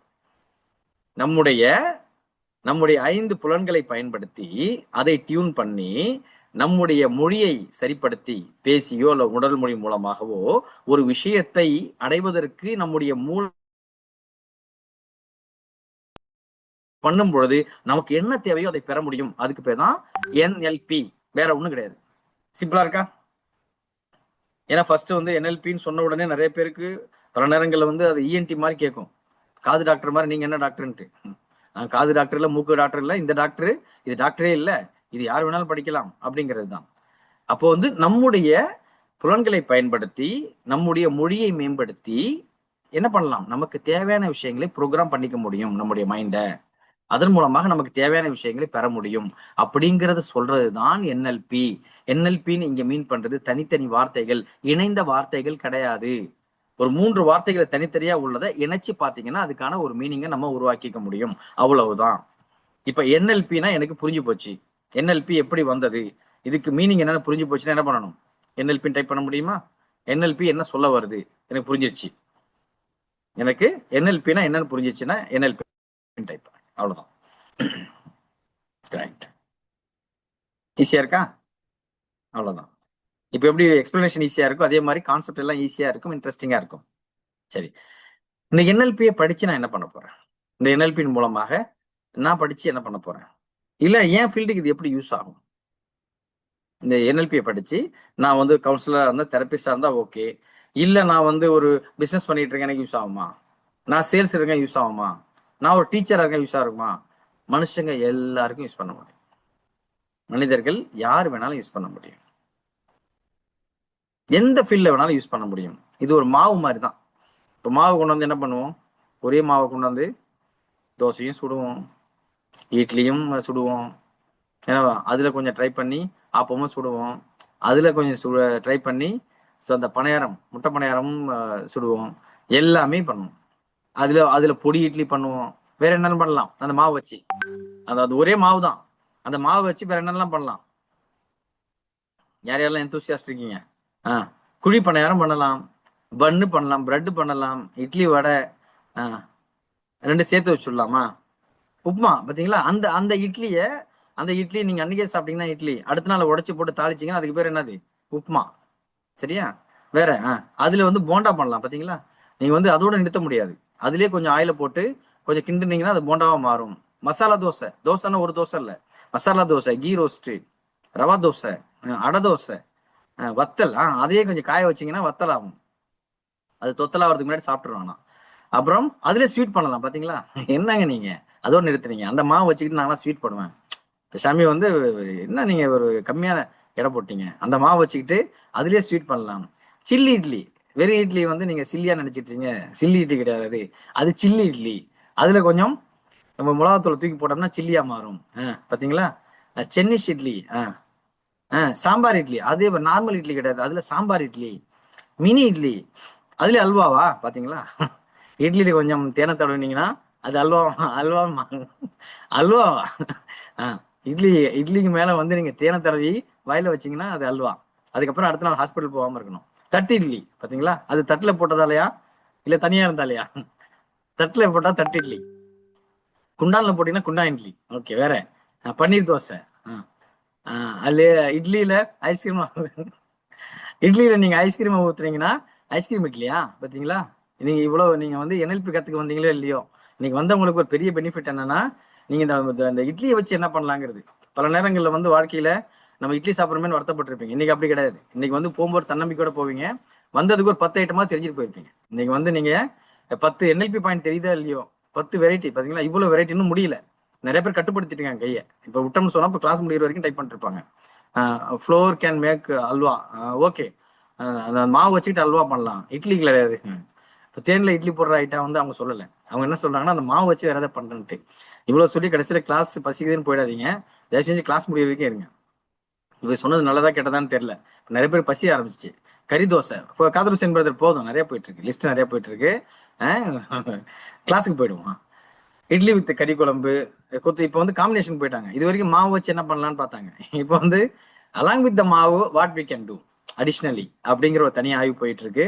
கிளாஸ் முடிச்சு நம்ம டிஸ்கஸ் பண்ணுவோம். என்னென்னலாம் வந்து நம்ம பண்ணலாம், அதன் மூலமாக எப்படி பண்ணலாம், இதை வச்சு ஒரு டிப்ளமா கோர்ஸ் ஸ்டார்ட் பண்ண முடியுமா அப்படிங்கிற ஒரு ஆய்வு வந்து நம்ம டீம்ல பேசி முடிவு பண்ணுவோம். சரியா? கேரட் இல்லி போதும். காமிலா லிஸ்ட் ரொம்ப பெருசா போயிட்டு இருக்கு. இன்னைக்கு போதும். மீண்டும் வந்து அடுத்த வகுப்புல அதை நம்ம கண்டினியூ பண்ணுவோம். அப்போ NLPங்கிறதுக்கான மீனிங் இதுதான். NLPனா என்னங்கிறதுக்கான மீனிங் இதுதான். எந்த ஃபீல்ட்ல நம்ம இருக்குமோ அந்த ஃபீல்ட்ல நம்ம என்ன பண்ணலாம், முழுமையாக பயன்படுத்தலாம். பிசினஸ்ல இருக்கீங்களா, பிசினஸ் டெவலப் பண்றதுக்கு NLP டெக்னிக்ஸ் வந்து அவ்வளவு ஹெல்ப்ஃபுல்லாக இருக்கும். நம்ம தனியாக ஒரு பிசினஸ் சைக்காலஜி கான்செப்டே இருக்கு. அதுல அந்த விஷயங்கள் எல்லாமே NLP உடைய டெக்னிக்ஸும் கலந்து வரும். கோச்சிங், டீச்சிங், நீங்க ஆல்ரெடி வந்து ஒரு டீச்சரா இருக்கீங்க, இல்ல கோச்சா இருக்கீங்க, அங்க பயன்படுத்திக்கலாம். ஒரு சேல்ஸ் பண்ணக்கூடியவர்கள் மற்றவங்களை இன்ஃப்ளூயன்ஸ் பண்றதுக்கு பயன்படுத்திக்கலாம். ரொம்ப முக்கியமான விஷயம் அதுதான். Sales okay, sales and influence போட்டிருக்கீங்களே, ரெண்டு வேற வேறையா? ரெண்டும் ஒண்ணுதான். இன்ஃப்ளூயன்ஸ் பண்ணாம சேல்ஸ் பண்ண முடியாது. உண்மையா இல்லையா? இன்ஃப்ளூயன்ஸ் என்னது? நீங்க சொல்றத மத்தவங்களை கேட்க வைக்கிறது. இப்படி இல்லாம இருந்தா சேல்ஸ் பண்ண முடியுமா? நீங்க பாத்துருப்பீங்க. ஒருத்தங்க சேல் பண்றாங்கன்னா என்ன விஷயம்? சேல் பண்றாங்கன்னா உங்களை இன்ஃப்ளூயன்ஸ் பண்றாங்கன்னு அர்த்தம். நீங்க வந்து அவங்க பேச்சை நீங்க கேட்கணும்னா அவங்க எப்படிலாம் பேசுவாங்கன்னு உங்களுக்கு தெரியும். சேல்ஸ்ல போய் யாராவது ஒரு பொருளை வாங்கிட்டு வருத்தப்பட்டிருக்கீங்களா? வருத்தப்படலைன்னா தான் சொல்லணுங்கிறீங்களா? எத்தனை தடவை நம்ம பொருளை வாங்கிட்டு வருத்தப்பட்டிருப்போம். தேவையே இருக்காது. அந்த பொருளை வாங்கிட்டு வருத்தப்படுவோம். ஏன் அதை வாங்கணும்? இன்ஃப்ளூயன்ஸ் பண்ணுவாங்க. நம்முடைய மைண்டை வந்து அதை அக்செப்ட் பண்ண வைப்பாங்க. இதுல நிறைய NLP தெரிஞ்சவங்க தெரியாதவங்க எல்லாமே இருப்பாங்க. அனுபவத்துல வர்றதும் இருக்கும். நிறைய இடங்கள்ல பல நேரங்கள் நம்ம வந்து வேணான்னு சொன்னாலும் ஒரு விஷயத்த நம்ம ஏத்துக்கிறது, அதை ஃபாலோ பண்றதுக்கு காரணம் என்னன்னா இன்ஃப்ளூயன்ஸ் ஆகிறது தான். ஸோ அந்த மாதிரியான விஷயங்கள் எல்லாமே இருக்கு. விளம்பரங்கள்லாம் இன்ஃப்ளூயன்ஸ் பண்ணாம ஒரு பொருளை வாங்க முடியுமா? வாங்கவே முடியாது. ஸோ நம்ம வாங்குற மாதிரி பேசுவோம், அந்த மாதிரி படம் மாதிரி பேசுவோம். நமக்கு அந்த பொருளே இருக்கு, தேவைப்படாது. தேவைப்படாத பொருளை வாங்கிட்டு இருப்போம். இன்ஃப்ளூயன்ஸ் தான் ரொம்ப முக்கியம். சரி, இன்ஃப்ளூயன்ஸ் வந்து இப்போ நம்ம பிசினஸ்க்கு மட்டும்தானா, குடும்பத்துல இல்லையா? பாத்தீங்களா? ஹேர் ஸ்வூல் பண்ற மிஷின் பாத்தீங்களா? 17ஆம் நம்பர் உங்க பேர் எழுதுங்க. அவங்க சொல்றாங்க முடி சுருள்ற மிஷினை ஏன் வாங்கினேன்னு எனக்கே தெரியலன்ட்டு. எனக்கு தெரிஞ்சு அவங்களுக்கு முடி இருக்காதுன்னு நினைக்கிறேன். ஏன்னா வாங்கின பிறகு தான் வருத்தப்படுறாங்க. அவங்களுக்கு அது தேவையே இருந்திருக்காது, அவங்க வருத்தப்படுறாங்க. முடியே இல்லாத நான் எதுக்கடா வாங்கினேன் அப்படின்ட்டு. இப்போ அந்த அளவுக்கு தான், அப்படிதான் இருக்கும். பல நேரங்களில் வந்து நீங்க வீட்டுல பாத்தீங்கன்னா நிறைய பொருள் வீட்டுல இருக்க பாதி பொருள் வந்து வாங்கின பிறகு தான் யோசனை பண்ணுவோம், எதுக்கு வாங்கினா அப்படின்னு தெரியலன்ட்டு. ஏன் வாங்கினீங்கன்னா அந்த விளம்பரம், ஏன் வாங்கினா அந்த சேல்ஸ்மேன் நம்ம பேசியிருப்பான். உங்களுக்கு அந்த முக்கியமா அந்த வேக்கம் கிளீனர், வேக்கம் மட்டும் இருக்குல்ல, அதை வாங்குறவன் வந்து உலகத்திலேயே அவனை அதை விற்கிறவன் தாங்க பெரிய இன்ஃப்ளூயன்சரா இருப்பான். எல்லாரையும் வாங்க வைப்பாங்க. நீங்க அதை வச்சுட்டு இப்படி பண்ணீங்கன்னா போதும் அழுக்கு வந்துருன்ட்டு. அது அழுக்கே இருக்காது ஃபர்ஸ்ட். ரெண்டாவது இப்படி எல்லாம் பண்ண மாட்டோம், ஒரு தடவை தான் பண்ணுவோம். ரெண்டாவது தடவை அதை எடுத்து நீங்க மாட்டி பண்றதுக்கே முடியாது. அதை மாற்றுறதுக்கு ஒரு 2 பேர் வேணும். நீங்க அதை எடுத்து மாட்டி அதை கிளீன் பண்றதுக்கு நீங்க வந்து தொடப்பமாரை எடுத்து இப்படி தட்டினீங்கன்னா 2 நிமிஷத்துல ஆயிடும். நீங்க அதை எடுத்து நீங்க கிளீன் பண்றதுக்கு ஒரு 3 நாள் ஆகும். இப்ப நீங்க அது எதுக்கு வாங்குனீங்க அப்படிங்கிறது பல நேரங்கள் தெரியாது. முதலையாவது வீட்டுக்கு மட்டும் சொல்லிட்டு இருந்தாங்க. இப்ப காருக்கு நீங்க யூஸ் பண்ணீங்கன்னா வரும்ட்டு. அதுக்கு நான் சொன்ன கார் அழுக்காவே இருக்கட்டும் பரவாயில்ல, அதை நான் கையால எடுத்து அதை கிளீன் பண்ணி போட்டா கூட டைம் ஈஸியா முடிஞ்சிடும். இப்ப நீ சொல்ற இதெல்லாம் எடுத்து ஃபிட் பண்ணி இதை பாதுகாக்கிறதுக்கு எனக்கு ஒரு பெரிய கிளாஸ் வேணும். இது அந்த மேனுவலை படிச்சு நீங்க புரிஞ்சு அதை பாதுகாத்து அதை மெயின்டெனன்ஸ் பண்ணி அதுக்கு 5 வருஷம் வாரண்டி தரங்கிறான். அது 5 நாள் கூட யூஸ் பண்ண மாட்டோம். இப்போ இது எல்லாம் பண்றது எவ்வளவு சிரமம். இது எல்லாத்துக்கும் காரணம் என்னன்னா இன்ஃப்ளூயன்ஸ் பண்றதுதான். முகமது சிஸ்டர் போய் கட்டிங் மிஷின் வாங்கியிருக்காங்க. என்ன கட்டிங்னு தெரியல, வாங்கிட்டு வந்த பிறகுதான் தெரிஞ்சிருக்கு கட் பண்றதுக்கே ஒண்ணும் இல்லை, என்னடா கட் பண்றதுன்ட்டு. பல நேரங்கள் அப்படிதான், என்ன ஏமாந்து போயிடும். எல்லாம் இன்ஃப்ளூயன்ஸ் தான். அப்போ NLP-யை பயன்படுத்தி ஒருத்தரை இன்ஃப்ளூயன்ஸ் பண்ண முடியுமா? பண்ண முடியும். இன்ஃப்ளூயன்ஸ் பண்றதுன்னா தப்பா ரைட்டா? இன்ஃப்ளூயன்ஸ் பண்றது தப்பா ரைட்டா? எஸ்ஸா நோவா? எஸ்னா எஸ் டப்புங்க, நோ நோ டைப் பண்ணுங்க. நோ. எஸ்ஸா? எஸ். யாராவது நோன்னு சொன்னீங்கன்னா உங்களுடைய முடிவை மாத்திக்கணும். ஏன்? இன்ஃப்ளூயன்ஸ் பண்ணாம இந்த உலகத்துல வாழவே முடியாது. என்ன பர்பஸ்க்காக பண்றோம்ங்கிறது தான் மேட்டர். இன்ஃப்ளூயன்ஸ் பண்ணாம உங்க ஒய்ஃப் உங்க பேச்சை கேட்டுருவாங்களா? இன்ஃப்ளூயன்ஸ் பண்ணாம ஹஸ்பண்ட் உங்க பேச்சை கேட்டுருவாங்களா? உண்மையை சொல்லுங்க. இப்போ இன்னில இருந்து என் ஹஸ்பண்டை நான் இன்ஃப்ளூயன்ஸ் பண்ண தயாரா இல்ல, உண்மை இருக்கிற மாதிரி சொல்லுவேன். நான் இது எக்ஸ்ட்ரா பேச மாட்டேன். அவரை வந்து கன்வின்ஸ் பண்ற மாதிரி நான் இது பண்ண மாட்டேன். நான் இருக்கிறது மட்டும் தான் பேசுவேன். அதை புரிஞ்சுக்கிட்டு அவர் பண்ணா போதும் அப்படின்னு போய் யாராவது இருந்தாங்கன்னா குடும்பமா இருக்குமா? யாரையும் ஒரு வேலையும் வாங்க முடியாது. மாத்தி யாராவது இன்ஃப்ளூயன்ஸ் பண்ணிட்டே தான் இருப்பாங்க. ஹஸ்பண்ட் ஒய்ஃபை இன்ஃப்ளூயன்ஸ் பண்ணுவாங்க, ஒய்ஃப் ஹஸ்பண்ட் இன்ஃப்ளூயன்ஸ் பண்ணுவாங்க, பேரண்ட்ஸ் பிள்ளைங்க இன்ஃப்ளூயன்ஸ் பண்ணுவாங்க, பிள்ளைங்க பேரண்ட்ஸ் இன்ஃப்ளூயன்ஸ் பண்ணுவாங்க, கடைக்காரன் இவனை இன்ஃப்ளூயன்ஸ் பண்ணுவான், இவன் அவனை இன்ஃப்ளூயன்ஸ் பண்ணுவான். மாத்தி கடைசியில பாத்தீங்கன்னா இன்ஃப்ளூயன்ஸ் இல்லாம இருக்கவே முடியாது. பட் என்ன பர்பஸ்க்காக பண்றோம் அப்படிங்கிறது முக்கியம்.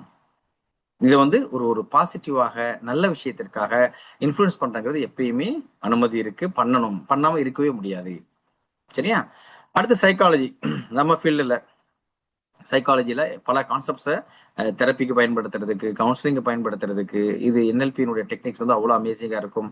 ஸ்போர்ட்ஸ்ல பல நேரங்கள் நீங்க ஸ்போர்ட்ஸ்ல பார்த்துருப்பீங்க. ஸ்போர்ட்ஸ்ல 2 விதமான கோச்சஸ் இருக்காங்க. நம்ம ஒரு கோச் முன்னாடி தெரியும். எந்த கோச்? முன்னாடி நின்று இப்படி விளையாடுங்க, அப்படி விளையாடுங்க, சரியா விளையாண்டீங்களா, அப்படி நில்லுங்க, இங்க நில்லுங்க அப்படிலாம் சொல்லிட்டு இருக்காருல, அந்த கோச் தெரியும். இவங்களுக்குலாம் தெரியாம ஒரு கோச் இருப்பாங்க. யாரு? அவங்க தான் மைண்ட் கோச். அதுல பெரும்பாலும் ஆல்மோஸ்ட் எல்லாருமே NLP படிச்சவங்க, ஹிப்னோதெரப்பி படிச்சவங்க. மைண்டை டியூன் பண்றதுக்கு தனி கோச்சஸ் இருக்காங்க. ஒரு சில சைக்காலஜிஸ்ட் வந்து, ஒரு சில NLP மாஸ்டர்ஸ் வந்து ஒன்லி அந்த வேலை மட்டும் தான் பண்ணுவாங்க. ஏன்னா அதுல வந்து ஒரு பெரிய இன்கம் அவங்களுக்கு, ஸ்பெஷலைஸ்டா அதுல மட்டும் இருப்பாங்க. அது இந்த டெக்னிக் தான் அவங்களுக்கு ஸ்பெசிஃபிக்கா பண்ணுவாங்க, அவ்வளவுதான். அப்போ ஒரு விஷயத்துல டவுன் ஆயிருக்கும், டக்குன்னு வந்து எனக்கு ஒரு எனர்ஜி வேணும், எனக்கு பாசிட்டிவா ஒரு விஷயத்தை அப்ரோச் பண்ணணும். எப்படி பண்ணணும்னு சொன்னா NLP நீங்க பயன்படுத்தலாம். சரியா? ஹெல்த் கேர், ஹாஸ்பிட்டல் செக்டர், ஹாஸ்பிட்டல்ல மற்ற பேஷண்ட் ஹேண்டில் பண்ணும் பொழுது அதுக்கு டாக்டர்ஸ் மத்தியில இந்த விஷயங்கள் எல்லாத்துக்குமே NLP பயன்படுத்தலாம். நெகோசியேஷன், ஒரு பேச்சுவார்த்தையில சுமூகமாக ஒரு வின் வின் சுச்சுவேஷன், 2 பேருக்குமே சாதகமாக ஒரு விஷயத்தை முடிக்கிறதுக்கு NLP பயன்படுத்தலாம். கல்வித்துறையில பயன்படுத்தலாம். இப்படி சொல்லிக்கிட்டே போலாம். இப்படிப்பட்ட அற்புதமான அந்த NLP-யை கண்டுபிடிச்சது யாரு அப்படின்னா ஒரு 2 பேரு. இந்த 2 பேர் தான் அதை கண்டுபிடிச்சது. ஒருத்தர் பேர் ரிச்சர்ட் பேண்ட்லர், இன்னொருத்தர் பேர் ஜான் கிரிண்டர். ஆரம்பத்தில் எல்லாரும் கிரைண்டர்னாங்க. சரி, ஞாபகம் வச்சு நல்லா இருக்குன்ட்டு ஓகேன்னு சொல்லியாச்சு. ஆனா கிரைண்டர் கிடையாது, கிரிண்டர். சரியா? நிறைய பேர் வந்து எந்த அளவுக்கு மறந்துட்டாங்கன்னு பாத்தீங்கன்னு சொன்னா, ஞாபகம் வச்சுட்டாங்கன்னா ஜான் கிரிண்டரை ஞாபகம் வச்ச மாதிரி ரிச்சர்ட் பேண்ட்லர் பதிலாக ரிச்சர்ட் மிக்சர்னு வச்சுட்டாங்க. இப்போ கொஸ்டின்ல வந்து ஜான் கிரிண்டர், ரிச்சர்ட் மிக்சர்ன்ட்டு நீங்க அப்படி ஞாபகம் வச்சீங்கன்னா 2மே கன்ஃபியூஸ் ஆகக்கூடாது. சில பேர் வந்து ரிச்சர்ட் கிரிண்டர், ஜான் பேண்ட்லர் அப்படின்ட்டு. அப்படி இல்லை, இவங்க 2 பேர் ஆக்சுவல் பேர் இதுதான். இதுக்கு மேல நீங்க மாத்தி போட்டீங்கன்னா உங்க விருப்பம். ஆனா ஆக்சுவலா இருக்கிறது இதுதான், ரிச்சர்ட் பேண்ட்லர், ஜான் கிரிண்டர் அப்படிங்கிறது தான். 1970s 1970களில் கலிபோர்னியால யூஎஸ்ல வந்து இதை டெவலப் பண்ணாங்க. ஸோ மற்ற தெரப்பிகள் எல்லாமே அந்த தெரப்பிகள் ஒரு பேசிக் கான்செப்ட் வச்சு டெவலப் ஆயிருக்கும். NLP மட்டும் பாத்தீங்கன்னு சொன்னா கெஸ்டால்ட் தெரப்பின்னு சொல்லக்கூடிய அந்த கெஸ்டால்ட் தெரப்பிலேருந்து வந்தது. ஸோ அதே மாதிரி ஹிப்னோ தெரப்பிலேருந்து வந்தது. இவங்க 2 பேரும் என்ன பண்றாங்கன்னா, ஒரு தெரப்பிக்கு ஒரு செஷனுக்கு போனோம்னா பல்வேறு விதமான விஷயங்களை தெரிஞ்சுக்கிட்டு தானே பல செஷன் போய் தானே ஒரு விஷயத்த தீர்வு எடுக்க முடியுது. குயிக்கா ஏதாவது அவங்களுக்கு கொடுக்க முடியுமா? குயிக்கா ஒரு ப்ராப்ளத்தை சால்வ் பண்ண முடியுமா? அப்படின்ட்டு பல்வேறு விதமான தெரப்பிகள் இருந்து ஆய்வு பண்ணி அதுல உள்ள நல்ல ஐட்டத்தெல்லாம் பொறுக்கிட்டு வந்து அதுல கான்செப்ட்ஸை கொஞ்சம் மாடிஃபை பண்ணி அப்டேட் பண்ணி உருவாக்குனது தான் NLP. NLP-யோட அப்பா கெஸ்டால்ட் தெரப்பின்னு சொன்னா NLP-யோட அம்மா வந்து ஹிப்னோ தெரப்பி. சித்தப்பா யாருன்னு கேக்குறீங்களா? மற்ற தெரப்பிகள் எல்லாமே. ஸோ இப்படி வந்து எல்லாம் கலந்து உருவாக்கப்பட்ட ஒரு கான்செப்ட் தான் NLP. அதனாலதான் NLP-னுடைய ஒவ்வொரு கான்செப்டும் நீங்க பாத்தீங்கன்னு சொன்னா குயிக்கா வந்து ஒரு தீர்வு கொடுக்குற மாதிரி இருக்கும், இன்ட்ரெஸ்டிங்கா இருக்கும், உடனடி சேஞ்சஸ் இருக்கும். இப்ப மற்ற தெரப்பிகள் இப்ப வந்து CBT மாதிரியான மற்ற தெரப்பிகள் நம்ம வந்து ஹேண்டில் பண்ணாலும் கூட அதுக்கும் இதுக்கும் நிறைய வித்தியாசங்கள் இருக்கும். நீங்க நம்பர் ஆஃப் செஷன்ஸ் வந்து எது குயிக்கா முடியும்னு எது முடியும். ஒரு 25 வருஷம் 30 வருஷம் ஒரு ப்ராப்ளம் இருக்கு, அதை சால்வ் பண்றதுக்கு எவ்வளவு நேரம் ஆகும்? நம்ம கேட்கும் போதே நமக்கு வந்து தலை சொத்தும். எப்படி ஒரு 10-15 செஷனாவது ஆகும்ல? 15 நிமிஷம் 30 நிமிஷம். ஒரு 30 வருஷ பிரச்சனை, ஒரு 30 வருஷத்துடைய கவலை ஒரு 25 வருஷத்தோட இழப்பு ஒரு 1/2 மணி நேரத்துல. இதெல்லாம் கேட்கறத நல்லா இருக்கு, இதெல்லாம் சாத்தியமா அப்படின்னு சொன்னா சாத்தியம். இங்க இருக்கக்கூடிய பலருமே அந்த பெனிஃபிட் அடைஞ்சவங்க நிறைய பேர் இதுல இருக்காங்க. கடைசியா ஷேர் பண்ணுவாங்க. ஏன்னா இதனுடைய மெத்தட் அந்த மாதிரி. இதனுடைய மெத்தட் அந்த மாதிரி. நேரடியாக புலன்களை கொண்டு செய்யக்கூடிய இந்த விஷயம்ங்கிறது கூடுதல் சக்தி வாய்ந்தது. நேரடியாக அந்த மாற்றத்தை உருவாக்க வல்லது. அதுதான் இதுல உள்ள பெரிய பெனிஃபிட். சரியா? அடுத்து வந்து இந்த இதை பொறுத்த வரைக்கும் பொதுவாகவே நமக்கு 2 விஷயங்கள். எப்படி இன்ஃப்ளூயன்ஸ் முக்கியம் சொல்றோமோ, மற்றவங்களை வந்து இன்ஃப்ளூயன்ஸ் பண்ணி நமக்கு பிடிச்ச மாதிரி ஒரு விஷயத்தை செய்ய வைக்கணும்னு சொல்லணுமோ, அதே மாதிரி ரெஸ்பான்ஸும் ரொம்ப முக்கியம். இந்த ரெஸ்பான்ஸ், இன்ஃப்ளூயன்ஸ், இந்த 2 வார்த்தை எப்பயுமே ஞாபகம் வச்சுக்கோங்க. ஒன்று வந்து இன்ஃப்ளூயன்ஸ், இன்னொன்று ரெஸ்பான்ஸ். இது 2 தான் வாழ்க்கையே. Response, influence. இது 2க்கும் உள்ள வித்தியாசம் என்ன? இன்ஃப்ளூயன்ஸ் புரிஞ்சிச்சு இல்லையா? இன்ஃப்ளூயன்ஸ் என்ன சொன்ன புரிஞ்சிச்சு இல்லையா? இன்ஃப்ளூயன்ஸ்ங்கிறது மற்றவங்கள்ட்ட ஒரு விஷயத்த சொல்லி நமக்கு தகுந்த மாதிரி அவங்கள செய்ய வைக்கிறது, அக்செப்ட் பண்ண வைக்கிறது. சரியா? அப்படின்னா இன்ஃப்ளூயன்ஸ்னா உங்களுக்கு புரிஞ்சிச்சு. கேள்விகள் கடைசியா கேளுங்க. இன்ஃப்ளூயன்ஸ் அப்படிங்கிற அந்த ஒரு விஷயம் உங்களுக்கு புரிஞ்சிச்சுன்னா ஐயன் டைப் பண்ண முடியுமா? இன்ஃப்ளூயன்ஸ்ங்கிறது நீங்க நினைக்கிற மாதிரி மற்றவங்களை சொல்ல வைக்கிறது, செய்ய வைக்கிறது, உங்களை பிடிக்க வைக்கிறது, உங்களுடைய விஷயங்களை அக்செப்ட் பண்ண வைக்கிறது. ரெஸ்பான்ஸ் சொன்னா நான் ஆக்சுவலா கரெக்டா ஒரு விஷயத்த நான் சூஸ் பண்றது, அதான் ரெஸ்பான்ஸ். நான் ஒரு விஷயத்த நான் இதை செய்யணுமா வேணாமா, இந்த இடத்துல இந்த முடிவு எடுக்கணுமா வேணாமா அப்படிங்கறத யார் முடிவு பண்றது? நான் முடிவு பண்றது. அதுக்கு பேர் ரெஸ்பான்ஸ். இப்ப இந்த இடத்துல ஒருத்தர் என்ன திட்டுறான், அதுக்கு நான் என்ன ரெஸ்பாண்ட் பண்ணணும் அப்படிங்கறது யார் முடிவு பண்ணணும்? நான் முடிவு பண்றது. அதுதான் ரெஸ்பான்ஸ். எனக்கு ஒவ்வொரு காலகட்டத்திலும் முடிவுகள் எடுக்கும் பொழுதும், ஒரு விஷயத்தை செய்யும் பொழுதும் நான் என்ன பண்ணணும் அப்படின்னு நான் முடிவு எடுக்கிறதுக்கு பேரு response. how I am responding. அது வந்து இன்ஃப்ளூயன்ஸ்ங்கிறது மற்றவங்களை அவங்க ரெஸ்பாண்ட் பண்றதுக்கு நம்ம வந்து தூண்டுறது. சரியா? அப்போ இன்ஃப்ளூயன்ஸ்ங்கிறது மற்றவர்களிடத்திலிருந்து வரக்கூடியது, நம்மளுடைய செய்கை மூலமாக, நம்முடைய செயல்கள் மூலமாக. ரெஸ்பான்ஸ்ங்கிறது நம்மளே நமக்கு சூஸ் பண்றது என்ன பண்ணணும்ட்டு. அப்போ ரெஸ்பான்ஸ்ங்கிறது எனக்கு புரிஞ்சிச்சு அப்படின்னா ஆர்னு டைப் பண்ண முடியுமா?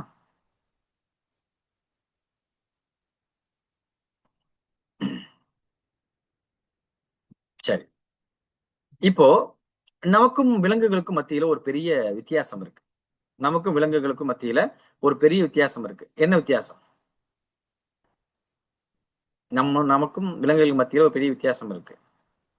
அதுக்கு 4 காலு, நமக்கு 2 காலு. அதுவா? அது இல்லாம அது 4 காலில் நடக்கும். ஒரு கால் அது நடக்காவிட்டால் அது 3 காலா இருக்கும். அதுக்கு 5 அறிவு, நமக்கு 6 அறிவு. நம்ம ஸ்ட்ராங்கா நம்புறோம் அதுல ஸ்ட்ராங்கா நம்புறோம். சரி, என்னன்னு கண்டுபிடிப்போம். இப்போ வந்து ஒரு நாய் இருக்குன்னு வைங்களேன். அந்த நாய் மேல வந்து ஒரு கல்லை தூக்கி போடுறீங்க. நான் எதுக்காக தூக்கி போடணும்னு நினைக்க வேணாம். நீ தூக்கி போடுறீங்க, உதாரணத்துக்கு ஒரு நாய் மேல ஒரு கல்லை தூக்கி போடுறீங்க. இப்ப அந்த நாய் என்ன பண்ணும்? ஒரு நாய் மேல நீங்க கல்லை தூக்கி போட்டீங்கன்னா அந்த நாய் என்ன பண்ணும்? நாய் என்ன பண்ணும்? குறைக்கும். பாத்தீங்களா? தஸ்வி வந்து அடுத்த லெவலுக்கு போயிட்டாங்க. குறைக்கும்னு சொன்னா அது புரியுமா புரியாதான்ட்டு பவ் பவ். சரிங்களா? பவ் பவ்னா கொத்தம். கரெக்டா டைப் பண்ணுங்க. பவ் பவா லொல்லா. நாய் வந்து உண்மையிலே எப்படி கத்தும்? நாய் வந்து 2-3 ரெஸ்பான்ஸ் இருக்கும். ஒண்ணு லொல்லு, பாத்தீங்களா? சாய்ஸ். நாய் மேல கல்ல தூக்கி போட்டீங்கன்னா ஒண்ணு கத்தும், குறைக்கும். இன்னொன்னு ஓடி போயிடும், இல்லைன்னா கடிக்கும். இது 3 தானே. இதை தாண்டி வேற எதா இருக்கா? நாய் வந்து ஒண்ணு கடிக்கும், இல்ல குலைக்கும், இல்லைன்னா என்ன பண்ணும்? ஓடி போயிடும். இந்த 3 தானே. அப்போ ஸ்டிமுலஸ்ங்கிறது என்னன்னா தூண்டல். தமிழ்ல சொல்லணும்னா ஸ்டிமுலஸ்னா என்னது? தூண்டல். தூண்டல்னா எதை வச்சு நீங்க ட்ரிகர் பண்றீங்க, அதுதான் ஸ்டிமுலஸ். கல்ல தூக்கி போடுறதுங்கிறது ஸ்டிமுலஸ். ரெஸ்பான்ஸ் என்ன? நாயுடைய ரெஸ்பான்ஸ் என்ன? கடிக்கிறது, குலைக்கிறது, ஓடுறது. இது வந்து நாயுடைய ரெஸ்பான்ஸ். இது கிளியரா? இதை தமிழ்ல சொல்லுவாங்க துலங்கல். தமிழ்ல இதுக்கு பேர் என்ன? துலங்கல். இதுக்கு பேரு தமிழ்ல துலங்கல்ங்கிறாங்க. இதுக்கு இங்கிலீஷே பரவாயில்லங்கிறீங்கல்ல? ஓகே, இருந்தாலும் தெரிஞ்சுங்க, பரவாயில்ல. இங்கிலீஷே ஈஸியா தான் இருக்குன்ட்டு தயவுசெய்து தமிழ்ல சொல்ல வேணாம்னு தானே சொல்றீங்க. இது வந்து தூண்டல். இதுக்கு பேரு தூண்டல். தூண்டல். இதுக்கு பேரு தூண்டல், அதுக்கு பேரு துலங்கல். ஒரு தூண்டலை கொடுக்கும் பொழுது ஒரு துலங்கல் ஏற்படும். ஒரு ஸ்டிமுலஸை கொடுக்கும் பொழுது ஒரு ரெஸ்பான்ஸ் ஏற்படும். அப்போ அனிமல்ஸை பொறுத்த வரைக்கும் ஆமா தஸ்லி, அதுலயும் பார்த்திருப்போம். அனிமல்ஸை பொறுத்த வரைக்கும் தே ஹாவ் லிமிட்டட் ரெஸ்பான்ஸ். இந்த 3 விஷயத்தை தான் பண்ண முடியும். ஒண்ணு கடிக்கும், இல்ல குறைக்கும், இல்ல ஓடி போயிடும். இப்ப மனுஷன் மேல கள்ள தூக்கி போடுங்க, என்ன ஆவான்? மனுஷன் மேல கள்ள தூக்கி போடுங்க, இவன் என்ன பண்ணுவான்? இந்த 2-3 விஷயம் தான் பண்ணுவானா? திருப்பி அந்த அந்த கல்லை ஒண்ணு பிடிப்பான், பிடிக்க முடியலன்னா பிடிக்க ட்ரை பண்ணுவான், இல்லைன்னா அந்த கல்லை பிடிச்சி திருப்பி நம்ம மேல தூக்கி போடுவான், இல்லைன்னா அடிப்பான், கடிப்பான், எட்டி உதப்பான், சொந்தக்காரங்கெல்லாம் கூப்பிட்டு வந்து திட்டுவான், போலீஸ்ல கம்ப்ளைண்ட் பண்ணுவான், பஸ்ஸை மறிச்சு பஸ்ஸை எரிச்சு விட்டுருவான், இல்ல ட்ரெயினை மறிப்பான், ட்ரெயினை எரிப்பான், கூட்டம் போட்டு திட்டுவான், மொட்டை மாடியில் நின்று மேலேருந்து எச்சு துப்புவான். இது என்ன வேணாலும் பண்ணுவான். இப்ப இவ்வளவு விஷயங்கள் இருக்கு பாருங்க. இப்போ ஒரு மனுஷன் மேல நீங்க கையை தூக்கி கள்ள தூக்கி போட்டீங்கன்னா, இப்ப இப்ப நான் சொன்னதெல்லாம் கம்மி, இன்னும் சொல்லிட்டே போவோம். இதெல்லாம் இல்லாம அவன் மன்னிக்கவும் செய்வான். பாத்தீங்களா? யாருமே அதை சொல்லல, யாருமே சொல்லல. மன்னிக்கவும் செய்வான்ல. சரி, ஓகே, தெரியாம பண்ணிட்டேன். பாத்தீங்களா? ஒருத்தன் கொலை பண்றதுக்கு இவ்வளவு ஐடியா வருதான்ட்டு, கொலை பண்றதுக்கு இவ்வளவு ஐடியா வந்தது, அவனை மன்னிக்கிறதுக்கு யாருமே ஐடியா சொல்லல. கடைசி வரைக்கும் அவனை எப்படி தாக்கலாங்கிறதுக்கு அவன் மனசுல இருந்த எல்லா பாரத்தையும் இறக்கியாச்சுங்க. அவனை அடிக்கலாம், கடிக்கலாம், எட்டி உதைக்கலாம், அவனை கிள்ளலாம், அவன் மேல ஆசிட் ஊத்தலாம், இவ்வளவு ஐடியா வருது. அவனை சரி, ஓகே, அவனை மன்னிச்சு விட்டலான்னு வரல. அப்ப என்னது, அந்த விஷயமும் பண்ணலாம், அவனை வந்து மன்னிச்சு விடவும் செய்யலாம். இப்ப நீங்க பாத்தீங்கன்னா மனிதர்களுக்கு எவ்வளவு ரெஸ்பான்ஸ் இருக்கு பாத்தீங்களா? எவ்வளவு ரெஸ்பான்ஸ் இருக்கு. அப்போ அனிமலுக்கு வந்து லிமிட்டட் ரெஸ்பான்ஸ், அந்த 3 தான். இப்ப நீங்க வந்து ஒரு ஆடு இருக்கு. இப்ப ஆடு நினைக்குது, நான் எவ்வளவு நாளைக்கு நான் அம்ஜிகரையிலே இருக்கிறது, நான் கொஞ்ச நாள் அமெரிக்கா போய் வாழ்ந்துட்டு வரேன் அப்படின்னு போகுமா? அது போக வாய்ப்பு இருக்கா? போவாது. அது அதிகபட்சம் போச்சுன்னா அடுத்த தெருக்கு போகும், அவ்வளவுதான். இப்போ ஒரு நாய் இருக்கு, எவ்வளவு நாளைக்கு நான் வந்து இந்த ஊர்ல திருச்சியிலே இருக்கிறது, நான் கொஞ்ச நாள் ஆஸ்திரேலியா போயிட்டு கொஞ்ச நாள் செட்டில் ஆயிடுறேன் அப்படின்னு அது ஃபிளைட் ஏறி போகுமா? போவாது. லிமிட்டட் ரெஸ்பான்ஸ், அதை தாண்டி அதை பண்ண முடியாது, அவ்வளவுதான். அதிகபட்சம் போச்சுன்னா இன்னும் ஒரு கிலோமீட்டர் தள்ளி போகும், அவ்வளவுதான். ஆனா மனுஷனுக்கு அப்படி இல்லை. மனுஷனுக்கு அப்படி இல்லை. ஸ்டிமுலஸ் ரெஸ்பான்ஸ்க்கு மத்தியில மனிதனுக்கு நிறைய விஷயங்களை சூஸ் பண்றதுக்கு ஒரு மெயின் காரணம் இருக்கு. இதனாலதான் அவன் எதை வேணாலும் அவனோட ரெஸ்பான்ஸ் அவன் கரெக்டா சூஸ் பண்ண முடியும். அவனுக்கு என்ன வேணுமோ அதை அவன் கரெக்டா சூஸ் பண்ண முடியும். இறைவன் கொடுத்த மிகப்பெரிய அருள் அதுதான். விலங்குகளுக்கும் மனிதனுக்கும், ஏன் மனிதனை உயர்ந்ததாக இறைவன் சொல்றான்னா, மனிதன் ஒன்றை தேர்ந்தெடுக்கக்கூடிய ஆற்றலை இறைவன் மனிதனுக்கு தான் கொடுத்திருக்கான், விலங்குகளுக்கு கொடுக்கல. அதுக்கு லிமிட்டடா தான் கொடுத்திருக்கான். ஏன் மனித சக்தி பெரிய சக்தின்னு சொன்னா, மனித சக்தி யோசிக்கக்கூடியது, தனக்கு வேண்டியதை கரெக்டாக தேர்வு செய்யக்கூடியது. அதனாலதான் மனிதன் வந்து அவ்வளவு சிறப்பு மிக்கவன். ஆனா அந்த ரெஸ்பான்ஸை கரெக்டா அவன் சூஸ் பண்றானா? பல நேரங்கள்ல இல்ல.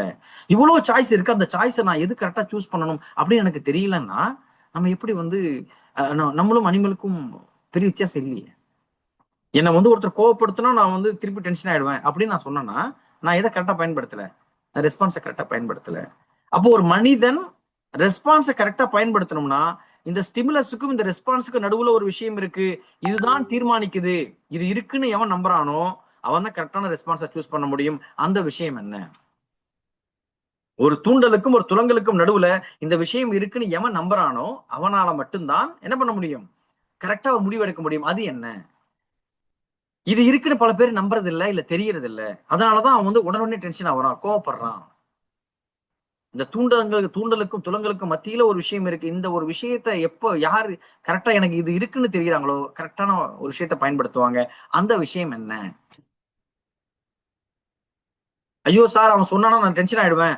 ஏண்டா, அவன் சொன்னா டென்ஷன் ஆயிடுவேன் நீயே முடிவு பண்ணிட்டேன்னா, நீ உன் சாய்ஸை நீ யூஸ் பண்ணவே இல்லையே, உனக்கு தேவையான விஷயத்தை நீ பயன்படுத்தவே இல்லையே. அப்ப உனக்கு இன்னும் சில விஷயங்கள் இருக்காது. என்ன இந்த விஷயம் உனக்கு இருக்குன்னு ஏன் உணரல? அந்த விஷயம் என்னன்னு தெரிஞ்சிச்சுன்னா அதுல இருக்கக்கூடிய பெஸ்டா நீ பயன்படுத்துவியே. அப்ப இது ரெண்டுக்கும் மத்தியில இறைவன் நமக்கு கொடுத்த மிகப்பெரிய வரம் என்னன்னு சொன்னா, சாய்ஸ். நமக்கான சாய்ஸ், நமக்கான வாய்ப்பு. நமக்கு என்ன வேணுமோ அதை தேர்வு செய்யக்கூடிய வாய்ப்பு இறைவன் நமக்கு கொடுத்திருக்கான். நல்லதோ கெட்டதோ எனக்கு என்ன வேணுமோ அதை என்னால தேர்வு செய்ய முடியும். நான் இந்த நேரத்துல இப்படி ஆயிடுவேன், இந்த நேரத்துல இப்படி ஆயிடுவேன்லாம் கிடையாது. எந்த நேரத்துல எப்படி ஆகணுங்கிறது என்னால சூஸ் பண்ண முடியும். ஒரு சரியான ரெஸ்பான்ஸ் என்னால சூஸ் பண்ண முடியும்.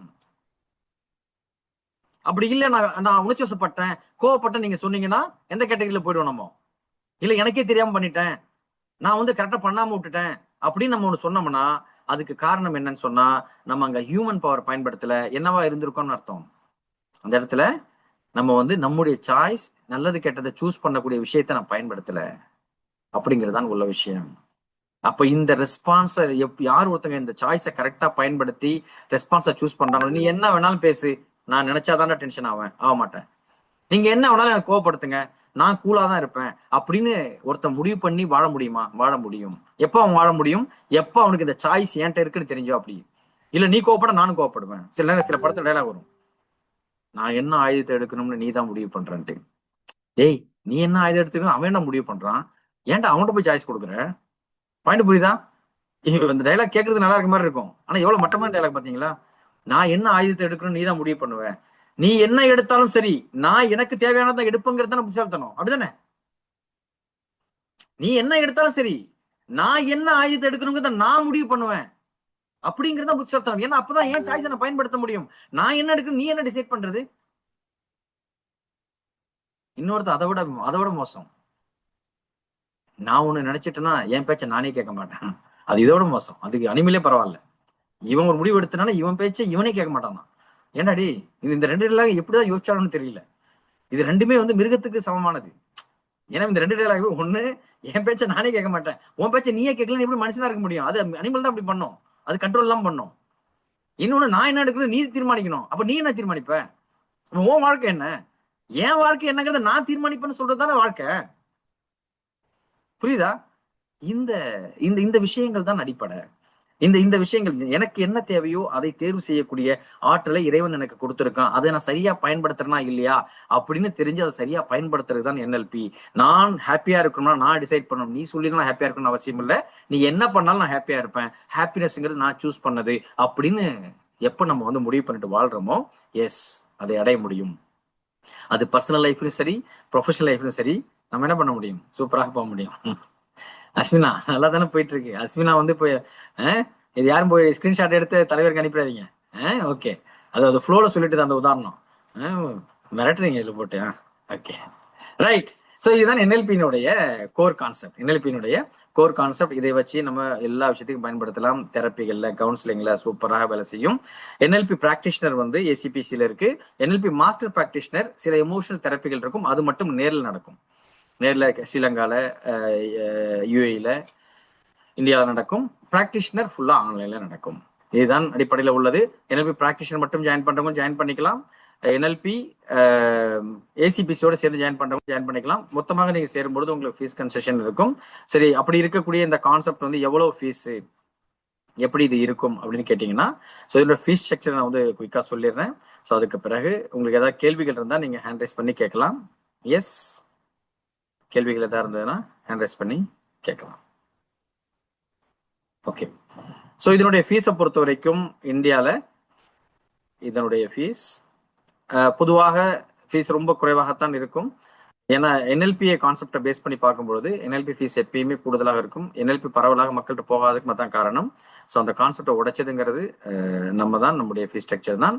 ஆக்சுவலாக இதனுடைய ரெகுலர் ஃபீ பார்த்தீங்கன்னா இது வந்து 20 days நடக்கும், 40 hours. ஸோ இதோட ஸ்கெடியூலும் சொல்லிடுறேன். NLP மட்டும் ஜாயின் பண்ணுறவங்க ஜாயின் பண்ணிக்கலாம். ஸோ அடிப்படையில் இந்த கோர்ஸனுடைய ஷெடியூல் ஓகே, இன்னைக்கு ஸ்டார்ட் ஆகுது தமிழ் பேட்ச். கிளாஸஸ் வந்து பார்த்தீங்கன்னு சொன்னால் 20 நாள் இருக்கும், 40 hours, ஒரு நாளைக்கு 20 days இருக்கும். கிளாஸ் வந்து டியூஸ்டே, Thursday, Saturday 7:30 to 9:30 நடக்கும். லாங்குவேஜ் வந்து தமிழ்ல இந்த தமிழ்ல இருக்கும். இங்கிலீஷ்ல வேணா இங்கிலீஷ் பேட்ச் தனியாக இப்போ ஸ்டார்ட் பண்ணிட்டு அதில் போகலாம்.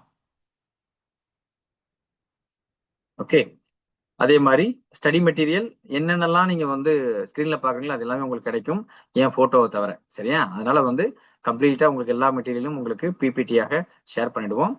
கிளாஸ் முடிஞ்சதோட ஒரு 24 hours மேக்ஸிமம் உங்களுக்கு கிடைச்சிடும். அதுக்கு பிறகு வீடியோ ரெக்கார்டிங், சப்போஸ் நீங்க கிளாஸ் மிஸ் பண்ணிட்டீங்கன்னா வீடியோ ரெக்கார்டிங் வந்து நீங்க பாத்துக்கலாம். அப்படிங்கிறது தான் அடிப்படையில் உள்ள விஷயம். 15 நாளைக்கு உங்களுக்கு வீடியோ ரெக்கார்டிங் இருக்கும். Okay, fine.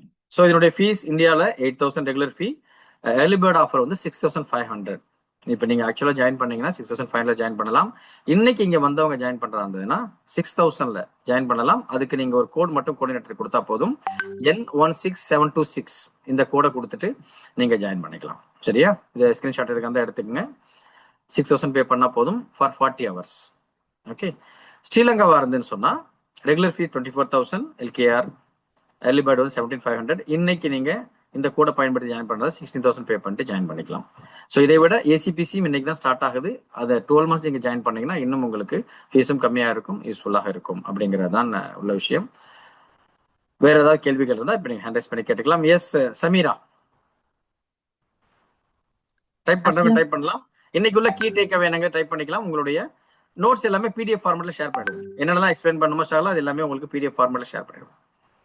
கோட் இங்க ஸ்கிரீன்ல இருக்கு பாருங்க, N16726. எஸ் சமீரா சொல்லுங்க. அஸ்ஸலாமு அலைக்கும் சார். வலைக்கும் சலாம். நல்லா இருக்கீங்களா சார்? நல்லா இருக்கேன். இதுல எப்படி இருக்கீங்க? அல்ஹம்துலில்லாஹ். ரொம்ப சூப்பரா இருக்கு சார் நீங்க சொல்றது. அப்புறம் வந்து இது பிராக்டிகல் ஆன்லைன்லயே கொடுப்பீங்களா சார்? எல்லாமே பிராக்டிகல் தான். நம்ம கிளாஸஸ் எல்லாமே ஆன்லைன் தான். NLPல மாஸ்டர் லெவல்ல ஒன்று இருக்கு. மாஸ்டர் லெவல்ல கொஞ்சம் எமோஷனலா ஆகக்கூடிய சில தெரப்பிகள் இருக்கு. அது மட்டும் நம்ம நேரடி கிளாஸ் தான் சொல்லுவோம். மற்றது எல்லாமே இங்க பிராக்டிகலா இருக்கும், ஆன்லைன்ல இருக்கும். அப்ப நேரடி கிளாஸ் மலேசியால வைப்பீங்களா? மலேசியால இருக்கீங்க நீங்க? ஆமா. மலேசியால நம்ம கோஆர்டினேட்டர் இருக்காங்க. மலேசியால ஆக்சுவலா டிஸ்கஷன் போயிட்டு இருக்கு.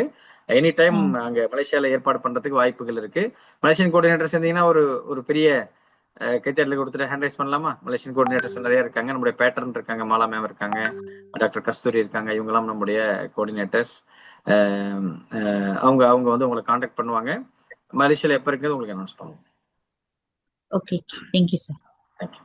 NLP practitioner already ACPC join பண்ணவங்க நீங்க தனியா ஜாயின் பண்ண தேவையில்லை. உங்க கோர்ஸ்ல ஒரு பாட்டு தான் NLP பிராக்டிஷனர். ACPC MDCC படிக்கிறவங்களுக்கு கிடையாது. நீங்க உங்களுடைய பாட்டு தான் அது. சரியா? ஸோ தனியா படிக்கிறவங்களுக்கு தான் இப்ப நம்ம ஜாயின் பண்றதுக்கு அதை கோட் போட்டிருந்தோம். சவுதியில பெரும்பாலும் இப்போதைக்கு ஐடியா இல்ல, UAE-ல இருக்கும். எஸ் நுஹா. Thank you sir. என்ன அப்படின்னா நான் எதிர்பார்த்தானோ இல்லையோ டாப்பர் எல்லாரும் எதிர்பார்த்திருக்காங்க. நேம் பார்க்கும்போது ரொம்ப ஹாப்பியா இருந்தது. உங்களோட இன்வால்வ்மென்ட் அப்படி இல்லாம ஒரு கிளாஸ் அப்படின்ட்டு. ஆமா சார், கண்டிப்பா தேங்க்ஸ் பண்ணியாகணும் எல்லாருக்குமே, எல்லா சிஸ்டர்ஸ் அண்ட் பிரதர்ஸ் உங்களுக்கும் சரி. என்னுடைய முக்கியமா என்னுடைய பேரண்ட்ஸ் அண்ட் என்னுடைய பொண்ணு அவங்களுக்கு ஹோம்ஒர்க்கும் சரி, படிக்கிற டைம் எல்லாமே இதுதான். பட் அவங்களுடைய டைம்ல நான் எடுத்துக்கிட்ட அந்த டைமை கண்டிப்பா அதுக்கு இறைவன் அருள் செய்வான். எல்லாருக்குமே ஜஸாக்கல்லாஹ் ஹைரன் கஸீரா அது சொல்றதுக்காக தான் சார். தேங்க்யூ. வேற ஏதாவது கேள்விகள் இருக்கா? கண்ட்ரோல் பண்ணிடலாமா? Recording okay fine. யாராவது மிஸ் பண்ணிட்டீங்க ரெக்கார்டிங் நீங்க கேட்டுக்கலாம், கொண்டு கேட்டு வாங்கிக்கலாம். Okay plan. ஓகே. ACPC MDCCங்கிறது ACPC-னுடைய முன்னாடி இருந்த நேம். அவ்வளவுதான், வேற ஒன்றும் கிடையாது. கன்ஃபியூஸ் ஆகிக்க வேண்டாம். இப்ப MDCCங்கிற நேம் கிடையாது. ஏன்னா நான் சொன்ன மாதிரி யூனிவர்சிட்டி ரெகுலேஷன் பிரகாரம் அந்த நேம் ரீநேம் பண்ணிருக்கோம், அவ்வளவுதான். DCPக்கும் ACLC advance certificate life coaching மாத்திருக்கோம். அதுதான் உள்ளது. கோஆர்டினேட்டர் கேட்டீங்கன்னா உங்களுக்கு இன்ஃபர்மேஷன் கொடுப்பாங்க. ஆஃப்லைன் கிளாஸ் அக்டோபர் 1st இருந்து 4th வரைக்கும் சென்னையில நடக்குது. NLP மாஸ்டர் இதனுடைய advance level. NLP master October 1 இருந்து 4 வரைக்கும் சென்னையில ஆஷா நிவாஸ் ஹால்ல நடக்குது. இங்கிலீஷ் பேட்ச் ஸ்டார்ட் ஆயிடுச்சு. இங்கிலீஷ் பேட்ச் ஒரு 2 கிளாஸ் போயிருக்கு, அவ்வளவுதான். இங்கிலீஷ் பேட்ச் நீங்க ஜாயின் பண்ணிக்கலாம். எஸ் காமிலா. அஸ்ஸலாமு அலைக்கும் சார். இஸ்லாம். ஜீவிதா, உங்களுடைய கோஆர்டினேட்டர் கேக்குறீங்களா? அவங்க உங்களுக்கு அனுப்புவாங்க. நீங்க உங்களுக்கு யார் இந்த லிங்க் அனுப்புனாங்களோ அவங்கள்ட்ட கேளுங்க, உங்களுக்கு அந்த கம்ப்ளீட் டீடைல் அனுப்புவாங்க. எஸ் காமிலா. எப்படி இருக்கீங்க சார்? நல்லா இருக்கீங்களா? நல்லா இருக்கேன். நீங்க எப்படி இருக்கீங்க? இல்ல சார். ஒன்றும் இல்லை சார். இப்போ நீங்க சொல்லியிருக்கீங்கல்ல இந்த ரெஸ்பான்ஸ் அது ஸ்டிமுல்ஸா அதெல்லாம் சொல்லியிருக்கீங்கல்ல. அது இப்போ ஒருவேளை நம்ம எமோஷனலா இப்போ கண்ட்ரோல் பண்ணிட்டு கோவப்படாம நம்ம இருந்தா கூட அதுக்கப்புறம் மைண்ட் ரொம்ப ஓவர் திங்கிங்காவே இருக்கு. ஏன் நம்ம கோவப்படல, இந்த இடத்துல நம்ம மேல நியாயம் இருக்கே, ஏன் பண்ணலன்னு ரொம்ப ஓவர் திங்கா அது கேட்டுட்டா ஒரு நிம்மதியா இருக்கிறது. அது எப்படி நம்ம கண்ட்ரோல் பண்றது? அது எப்படி நம்ம அதாவது நம்ம சாய்ஸ் இருக்கிறதால கோவப்படக்கூடாதுங்கிற அர்த்தம் கிடையாது. சாய்ஸோட கோவப்படணும். எனக்கு தெரியாம கோவப்பட்டேன்னு சொல்லக்கூடாது. நான் தெரிஞ்சு கோவப்பட்டேன்னு சொல்றீங்கல்ல, அதுதான் சாய்ஸ். நான் கோவப்படக்கூடாதுங்கிற சாய்ஸ் கிடையாது. தேவையான இடத்துல நான் தெரிஞ்சுதான் நான் கோவப்பட்டேன் அப்படின்னு நீங்க சொன்னீங்கன்னா சாய்ஸை பயன்படுத்தினு அர்த்தம். என்னையே அறியாம கோவப்பட்டேன் அப்படின்னு சொல்றதுதான் தப்பு. வித்தியாசம் புரியுதா? சரிங்க சார். அது நம்மளுக்கு அர்த்தம் இருக்கு, இந்த இடத்துல கோவப்படலாம்னா நம்ம படலாம். அவசியம் பண்ணணும், அதான் சாய்ஸ். அதுதான் சாய்ஸ். கோவப்படாம இருக்கிறது மட்டும் சாய்ஸ் இல்ல, கோவப்படுறதும் சாய்ஸ். நான் தெரிஞ்சுதான் கோவப்பட்டேன் அப்படின்னு நீங்க சொன்னீங்கன்னா நீங்க சாய்ஸை பயன்படுத்துறீங்கன்னு அர்த்தம். Okay sir, okay sir. அதுதான் கேட்டேன் சார். தேங்க்யூ. எஸ் ரஜேகா. அஸ்ஸலாமு அலைக்கும் சார். ஒரு குட்டி ஷேரிங். நான் ஆல்ரெடி டிசிபி கிளாஸ்ல இதை ஷேர் பண்ணிக்கிறேன். ஸோ இந்த கிளாஸ்ல நியூ பேட்ச் ஸ்டூடெண்ட்க்கு யூஸ் ஆயிக்குன்னு சொல்றேன். என்னன்னு சொன்னா சார் சொன்னாங்க இந்த NLP டெக்னிக்ஸ்ல இந்த ஒரு பவர்ஃபுல்லான தெரப்பி எந்த அளவு சேஞ்சஸ் வரேன்டி நான் எக்ஸ்பீரியன்ஸ் பண்ண ஒரு விஷயம் தான். நான் 15 இயர்ஸ்க்கு மேலாக ஒரு சஃபர் பண்ண ஒரு விஷயம். நிறையவே கஷ்டப்பட்ட அந்த விஷயம் அந்த இதால ஃபைனலி NLP-யால தான் அல்ஹம்துலில்லாஹ் நான் கியூர் ஆகினேன். ஸோ இங்க ஒவ்வொரு இதுவும் நிறைய லைஃப்ல சேஞ்ச் பண்ணேன். அதுல வந்து நான் சஃபர் பண்ண நிறைய விஷயங்கள் ஒவ்வொரு அதுல எக்ஸாம்பிள் தான் நான் ஸ்காலர்ஷிப் நான் லாஸ்ட் கிளாஸ் டிசிபி கிளாஸ்ல ஷேர் பண்ணது ஸ்காலர்ஷிப் என் லைஃப்ல இருந்து பெரிய ட்ராமா. ஸோ அதை சேஞ்ச் பண்ணது அதுலேருந்து நான் வெளியே வந்தது NLP டெக்னிக்ஸ் தான். அது வந்து NLP-ல நான் இன்டர்ன்ஷிப் இந்த NLP தாண்டி மாஸ்டர் சுப்ரீம் மாஸ்டர் வரைக்கும் வந்து அந்த சுப்ரீம் மாஸ்டர்ல தான் அல்ஹம்துலில்லாஹ் நான் கியூர் ஆகினேன். ஸோ நாங்க லைஃப்ல நிறைய சின்ன வயசுல நடந்ததும் சரி இடையில நடந்த விஷயங்களும் சரி ஒவ்வொருத்தர் இதுல நிறைய பேர் இருக்கிறாங்க, தெரிஞ்சவங்க இருக்கிறாங்க, தெரியாதவங்க இருக்கிறாங்க, நிறைய சஃபர் பண்றவங்க இருக்கிறாங்க. ஸோ எல்லா ப்ராப்ளமுக்கும் அடிச்சு சொல்லுவோம் ஒரு தீர்வு தான் NLP. ஓகே. எல்லா வழிக்கும் ஒரே தீர்வு கோபால் பல்பொடி அப்படிங்கிற மாதிரி எல்லா பிரச்சனைக்கும் எல்லா பல்வலிக்கும் கோபால் பல்பொடியை பயன்படுத்துங்க அப்படிங்கிற மாதிரி உங்களுக்கு எல்லா பிரச்சனைகளுக்கும் NLP-யை பயன்படுத்துங்க. அது வந்து ரியலாவே ஃபீல் பண்ண ஒரு விஷயத்த ஷேர் பண்ணேன். பிகாஸ் அது நிறைய விஷயம் அடிச்சு கேட்டா கூட சொல்லுங்க. யார் அடிச்சு கேட்டாலும் எந்த நேரத்துல கேட்டாலும் சரி அடிச்சு சொல்ல முடியும். NLP தான் தீர்வு. ஓகே ஓகே ஓகே அருமை. S fine. ஒரு அற்புதமான வேலையில் ஒரு நிறைய கெஸ்ட் ஜாயின் பண்ணியிருந்தீங்க. ஸோ அதே மாதிரி புது பேட்ச் ஜாயின் பண்ணி தொடங்க போறீங்க. NLP மட்டும் ஜாயின் பண்ணவங்க ப்ளஸ் ACPC ஜாயின் பண்ணவங்க. ACPC NLP சம்பந்தமாக எந்த கேள்விகள் இருந்தாலும் உங்க கோஆர்டினேட்டர் நீங்க தாராளமாக கேட்கலாம். அவங்க ரெஸ்பாண்ட் பண்ணுவாங்க. சில நேரங்கள்ல வந்து புதுசா வந்தவங்களுக்கு ஒரு ACPCங்கிறாங்க, ACLCங்கிறாங்க, NLP மாஸ்டருங்கிறாங்க, NLP ப்ராக்டிஷனர், NLP இது போதா குறை இப்போ இவங்க 2 கிராண்ட் மாஸ்டருங்கிறாங்க, சுப்ரீம் மாஸ்டருங்கிறாங்க. என்னடா நடக்குதுன்ட்டு ஒண்ணும் இல்லை. இப்போதைக்கு என்ன ஃபோக்கஸ் பண்ணி ஜாயின் பண்ணுங்க. மற்ற விஷயங்கள் எல்லாமே போக போக உங்களுக்கு விளங்கிரும். போட்டு கன்ஃபியூஸ் ஆகிக்க தேவையில்லை. நிறைய விஷயங்கள் இருக்கு படிக்கிறதுக்கு, நிறைய விஷயங்கள் நிறைய கோர்சஸ் இருக்கு.